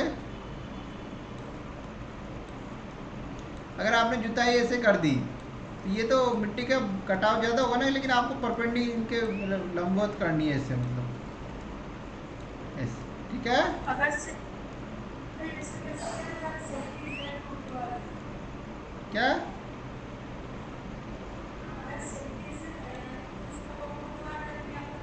हाँ, ये पर मतलब हवा ही तो इधर फिर है ना, हवा की इधर से आ रही तो फिर इधर उसके परपेंडिक। ठीक है। अगर उसको समानांतर कर दी तो फिर कुछ नहीं बचेगा ना, वो तो मिट्टी को बाहर ले जाएगी। ठीक है। अगला मल्चिंग। क्या होता है मल्चिंग, बताओ? फसल कटाई के बाद जो आगे सीधा छोड़ दो है। देखो ये मल्चिंग दिख रहा है ना आपको, ये पहले कुछ बोया, मान लो चावल और की कुछ फसल की है, फिर उसके जो अवशेष है उसको उसी में रहने दिया, उनको हटाया नहीं और दूसरी फसल बो दी नहीं, मक्का या कुछ मक्का है ना ये, तो ये होती मल्चिंग। मल्चिंग का समझ आएगा? मल्चिंग क्या होती है कॉन्सेप्ट, इस डायग्राम को देख के समझ में आ गया होगा ना? यस।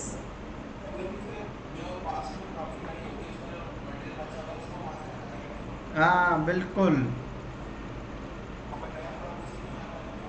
बिल्कुल, ये होती है मल्चिंग। क्लियर हो गया डायग्राम से? तो मल्चिंग क्या होती है? द बेयर ग्राउंड जो top soil between plants is covered with the protective layer of organic matter, like grass है, स्ट्रो है। तो जो ग्रास है और वो जो आपका अवशेष बचा हुआ ना, उसको ढक दिया जाता है मिट्टी बोझ से, मतलब। ठीक है, तो वो उसको कहते हैं मल्चिंग। ठीक है। इससे क्या होगा? Protects the soil from erosion, मृदा अपरदन से बचेगी ना। अगर मान लो एक तो बिल्कुल बिल्कुल मिट्टी है, उसमें कुछ नहीं है, उसकी तुलना में ये मान लो इस टाइप की फसल के अवशेष से, तो मृदा अपरदन कम होगा ना इसमें। इसके अलावा जो आपकी जो मृदा की जो आर्द्रता वो भी रिटेन रहेगी, क्योंकि सूर्य की किरणें डायरेक्ट नहीं पड़ेगी ना उस पर, तो वाष्पोत्सर्जन कम होगा ना मिट्टी वो पानी का, नमी का वाष्पीकरण, सॉरी वाष्पीकरण, वाष्पोत्सर्जन तो पेड़ पौधे से, वाष्पीकरण कम होगा ना। यस। इसके अलावा जो हेवी रेन का जो प्रभाव है, कंपेक्शन, मतलब उस पर डायरेक्ट पानी की बूंदें कहाँ पड़ेगी, पहले वो जो अवशेष पे पड़ेगी, फिर वो मिट्टी तक जाएगी, तो उससे भी मतलब नुकसान से बची रहेगी ना।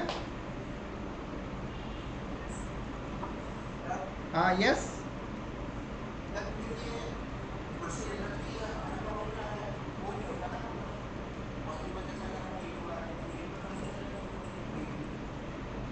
नहीं यार, क्रॉपिंग में नहीं होता, बट जैसे अब ये मक्का उगा दिया आपने, अब मक्का खत्म हो तब तक ये गल जाएगी, ये भी तो इसके साथ साथ, तो बाद में आप गेहूँ इसको पूरी को जोत के गेहूँ बो सकते हो इसमें।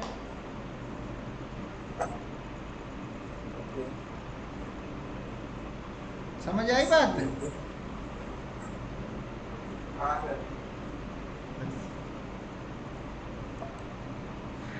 कंजर में आपकी आर्द्रता का संरक्षण करती है, रिड्यूसिंग फ्रिक्वेंट जो पानी देना है उसको कम करेगी। ठीक है।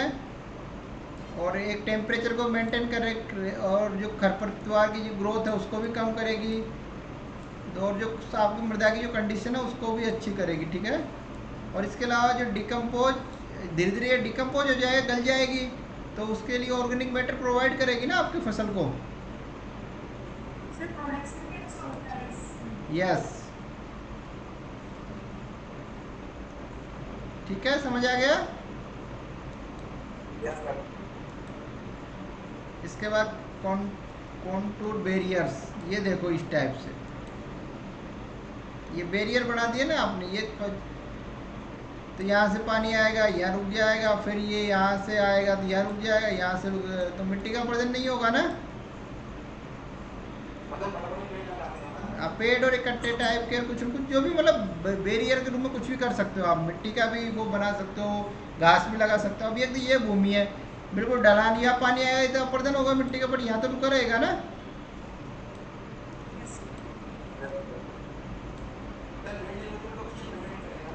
किसको? सबको ही, मतलब इरोजन को, मतलब जो भी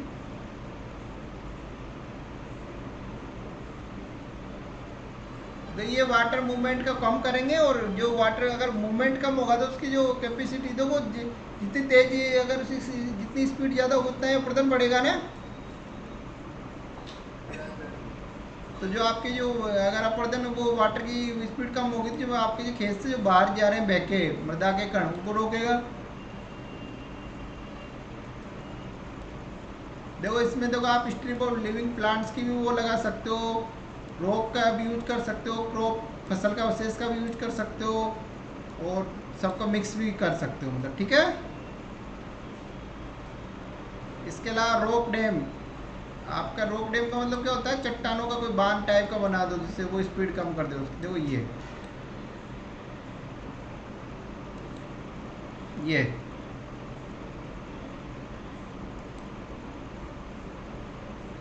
ठीक है, समझ आ रहा है ना, इससे स्पीड कम हो जाएगी ना।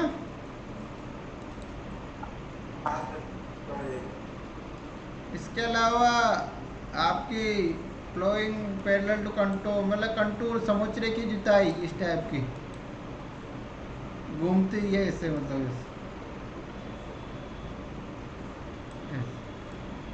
इससे क्या पानी इधर से घूमता घूमता घूमता घूमता अगर जुताई इस टाइप, तो ऐसे अरे मान लो ऐसे करती तो पानी तो बह जाएगा ना नीचे की तरफ, ये नीचे जा ही नहीं पाएगा, तो जुताई इस टाइप से की तो पानी इधर ऐसे तो पूरे खेत में फैल जाएगा ना।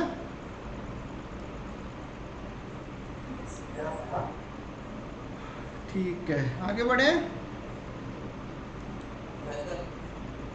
Shelter belt and wind breaks, ये होता है, देखो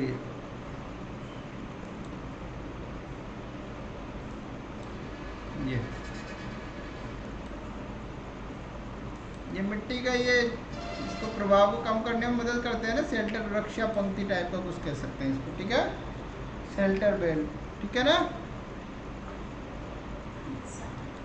अब इतने सारे पॉइंट हो गए, 5 पॉइंट भी लिख दोगे बहुत है, परेशान होने की जरूरत ही नहीं है। सैंड फेंस, वो सॉरी सैंड फेंस है ये, मतलब रेत, वो रेत के वो रेत में वो लगाते हैं तारबंदी रेत के, ठीक है।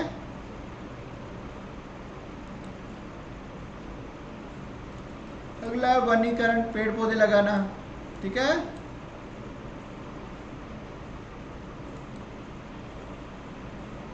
आपकी अत्यधिक चराई को कम करना, ठीक है। अगला डैम्स, वो चेक डैम कहते हैं ना गाँव में, ये इस टाइप छोटे छोटे चेक डैम बनाना, हाँ एनीकट कहता है इनको। ये भी छोटे लेवल पे संरक्षण करने में महत्वपूर्ण भूमिका निभाते हैं। सभी मतलब सभी गवर्नमेंट ऑफ इंडिया ने ये स्कीम चलाई, तो जहाँ पहाड़ी क्षेत्र है थोड़ा थोड़ा वहाँ है, काफ़ी है। तो डायग्राम से क्लियर हुई ना चीज़ें आप लोगों की।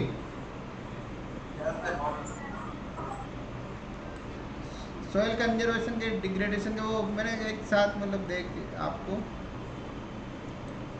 क्या क्या कारण है, वही जो पढ़ा है अभी वही है सब।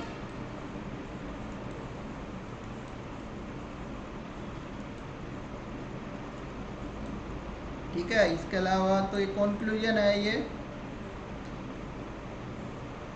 अब आप देखो ये कंक्लूजन है आपका, कंक्लूजन इस टाइप को, थोड़ा इस टाइप मतलब अच्छे से शब्द होना चाहिए, मैंने वैसे ही तो आपके कंक्लूजन आंसर का 3 लाइनों में होना चाहिए, इसी टाइप का कंक्लूजन होना चाहिए। मैं आपसे आशा करता हूँ कि आप इसी टाइप का, मतलब इसी टाइप की कंक्लूजन की अपेक्षा अच्छा कंक्लूजन हो। देखो जो भूमिका, इंट्रोडक्शन और कंक्लूजन होता है ना, वो आंसर का सबसे अहम पार्ट है। एक एक नंबर मान लो आपके अगर दोनों अच्छे लिख दें तो आपके एक एक नंबर तो वैसे ही बढ़ गए मतलब। तो आप लोगों को कंक्लूजन पे और इंट्रोडक्शन पे काफ़ी मेहनत करनी है, और अपन अब थोड़े दिन बाद डिस्कस करेंगे ना क्वेश्चन, तो प्रत्येक क्वेश्चन का डिस्कस किया करेंगे इसमें अच्छे से अच्छा कंक्लूजन कैसे लिखा जा सकता था और इंट्रोडक्शन कैसे लिखा जा सकता है मतलब। और आज मैंने क्वेश्चन दिए हैं, उनमें किसी को कोई डाउट हो, कोई कैसे आंसर लिखना तो बता सकता है। 5 मिनट के लिए अपन डिस्कस कर सकते हैं उन क्वेश्चन पे। शुरुआत में किया था 5-6 लोग उपस्थित थे तब, और अब भी कोई किसी को डाउट है तो बताइए अपन क्या क्या क्या क्या कंटेंट लिखना है, क्या क्या कैसे लिखना है, तो मैं बता सकता हूँ अभी।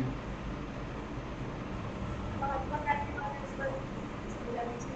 क्या रिपोर्ट वाला महात्मा गांधी का एक प्रश्न है या उसकी बात कौन सा, जो आज क्वेश्चन दिए उनकी बात कर रहा हूँ मैं। आज 5 क्वेश्चन है ना, इसका और आप कौन सा वाला क्वेश्चन पूछ रहे हो, मैं समझा नहीं। आप कब का है वो महात्मा क्वेश्चन? गांधी वाले से अच्छा ओके ओके, अच्छा महात्मा गांधी वाला, ओके आवाज़ नहीं आ रही थी, ठीक है। देखो महात्मा गांधी ने का क्वेश्चन ये है कि silence become cowardice when occasion demands speaking out the whole truth and acting accordingly. देखो गांधी का ये है कि जब आपको पूरी सच्चाई बोलने का और उसके अनुसार कार्य करने की मांग कोई भी ऐसी घटना हो जाती है तो वहाँ आपको सच्चाई बोलनी है, आपको सब पता है, बट और किसी का नुकसान भी हो रहा है, बट आप क्या है, बोल नहीं पाते हो। आप ये सोचते हो यार मुझे क्यों बोलना, मेरा क्या जाएगा, तो वो भी एक कायरता है। अगर कोई निर्दोष फंस रहा है और आपको सच्चाई पता है कि वो निर्दोष है, बट आपके नहीं बोलने की वजह से आपको लगता है यार मैं बोलूँगा तो मेरे खिलाफ पता नहीं क्या क्या हो जाएगा, मेरे लोग दुश्मन बन जाएंगे। अगर वहाँ आप पलायनवादी रवैया अपनाते हो और आप कुछ नहीं करते हो, तो वो भी एक मतलब कायरता है। आपके पड़ोस में किसी की, आपकी स्थिति अच्छी है, आप सक्षम हो, प्रशासनिक अधिकारी हो, आपके पड़ोस में कुछ पैसे वाले लोग हैं, किसी दूसरे के ऊपर अत्याचार कर रहे हैं, पर आपको क्या, आप सोचते हो यार मुझे क्या मतलब, मेरा कोई लेना देना नहीं है, तो वो लोग मतलब उनको उसके, तो आप अगर सच्चाई के लिए बोल नहीं रहे हो ना कोई भी बात, मतलब मान लो आप ऑफिस में हो, मान लो किसी ने किसी भी ऑफिस में किसी के ऊपर कोई आरोप लगा दिया, तो आपको पता है कि आरोप गलत है, और आपको पता है कि आप कुछ नहीं बोल रहे हो, और सामने वाला निर्दोष होते हुए दोषी सिद्ध हो जाता है, उसकी नौकरी चली जाती है, कुछ भी हो जाता है, तो वो आपकी कायरता को दर्शाता है। तो ये इस टाइप से कोई एग्जाम्पल देते हो, इसका आंसर ऐसे लिखें, मतलब ये है इसका मीनिंग में। सर इंडियन मीडिया के बारे में बोल सकते हैं? हाँ देखो, ये क्या बोल तो सकते हो, भारतीय मीडिया तो आपको पता ही है, वो बोल सकते हो, लिख सकते हो, पर देखो एग्जाम में लिखना थोड़ा सा ज़्यादा हो जाएगा, क्योंकि टीचर मान लो किस विचारधारा का है तो फिर दिक्कत हो जाएगी ना। जी सर। क्योंकि देखो एग्जाम में आपको कोई कंट्रोवर्शियल चीज़ नहीं लिखनी है, मतलब पॉलिटिक्स से रिलेटेड इस टाइप की चीज़ नहीं लिखनी है आपको कभी। पॉलिटिकल कंट्रोवर्सी में नहीं, लेकिन ऐसे तो बोल सकते हैं ना कि आजकल जो रिस्पॉन्सिबल मीडिया वाला बिहेवियर हाँ है वो वहाँ पे बिल्कुल, ये यस, मतलब आप उसमें वो पूरे दिन सीमा हैदर चलती रहती है, पूरे यस दिन यस अपनी देखनी में होकर तो पे उनके बारे यस में यस बातें सुनो। बिल्कुल ये लिख सकते हो, बिल्कुल करेक्ट है, मतलब आपको पॉलिटिकल कोई बात नहीं लिखनी है, इस टाइप की चीज़ें हाँ लिख सर, सकते। मीडिया के पास मौका भी है, समय भी है, रिसोर्सेज भी है, अपॉर्चुनिटी है, वो जेन्युइन मुद्दों के बारे में तो बात कर सकते हैं। अगर बिल, उनको किसी पार्टी के खिलाफ नहीं बोलना है वो बात अलग बात है, बिल्कुल बिल्कुल बिल्कुल। लेकिन जेन्युइन काम करने का स्कोप तो है नहीं, अब वो हाँ वो इसलिए भी नहीं खुद भी नहीं करते। बिल्कुल, देखो मीडिया में बहुत बड़ा करप्शन है, मीडिया में के बराबर करप्शन कहीं भी नहीं है हिंदुस्तान में, वहाँ भी खबरें बिकती है, पैसा दे के खबरें छापी जाती है मीडिया में। Yes sir. आपको खबर छपवानी कोई तो आपको पैसा देना पड़ेगा मीडिया में।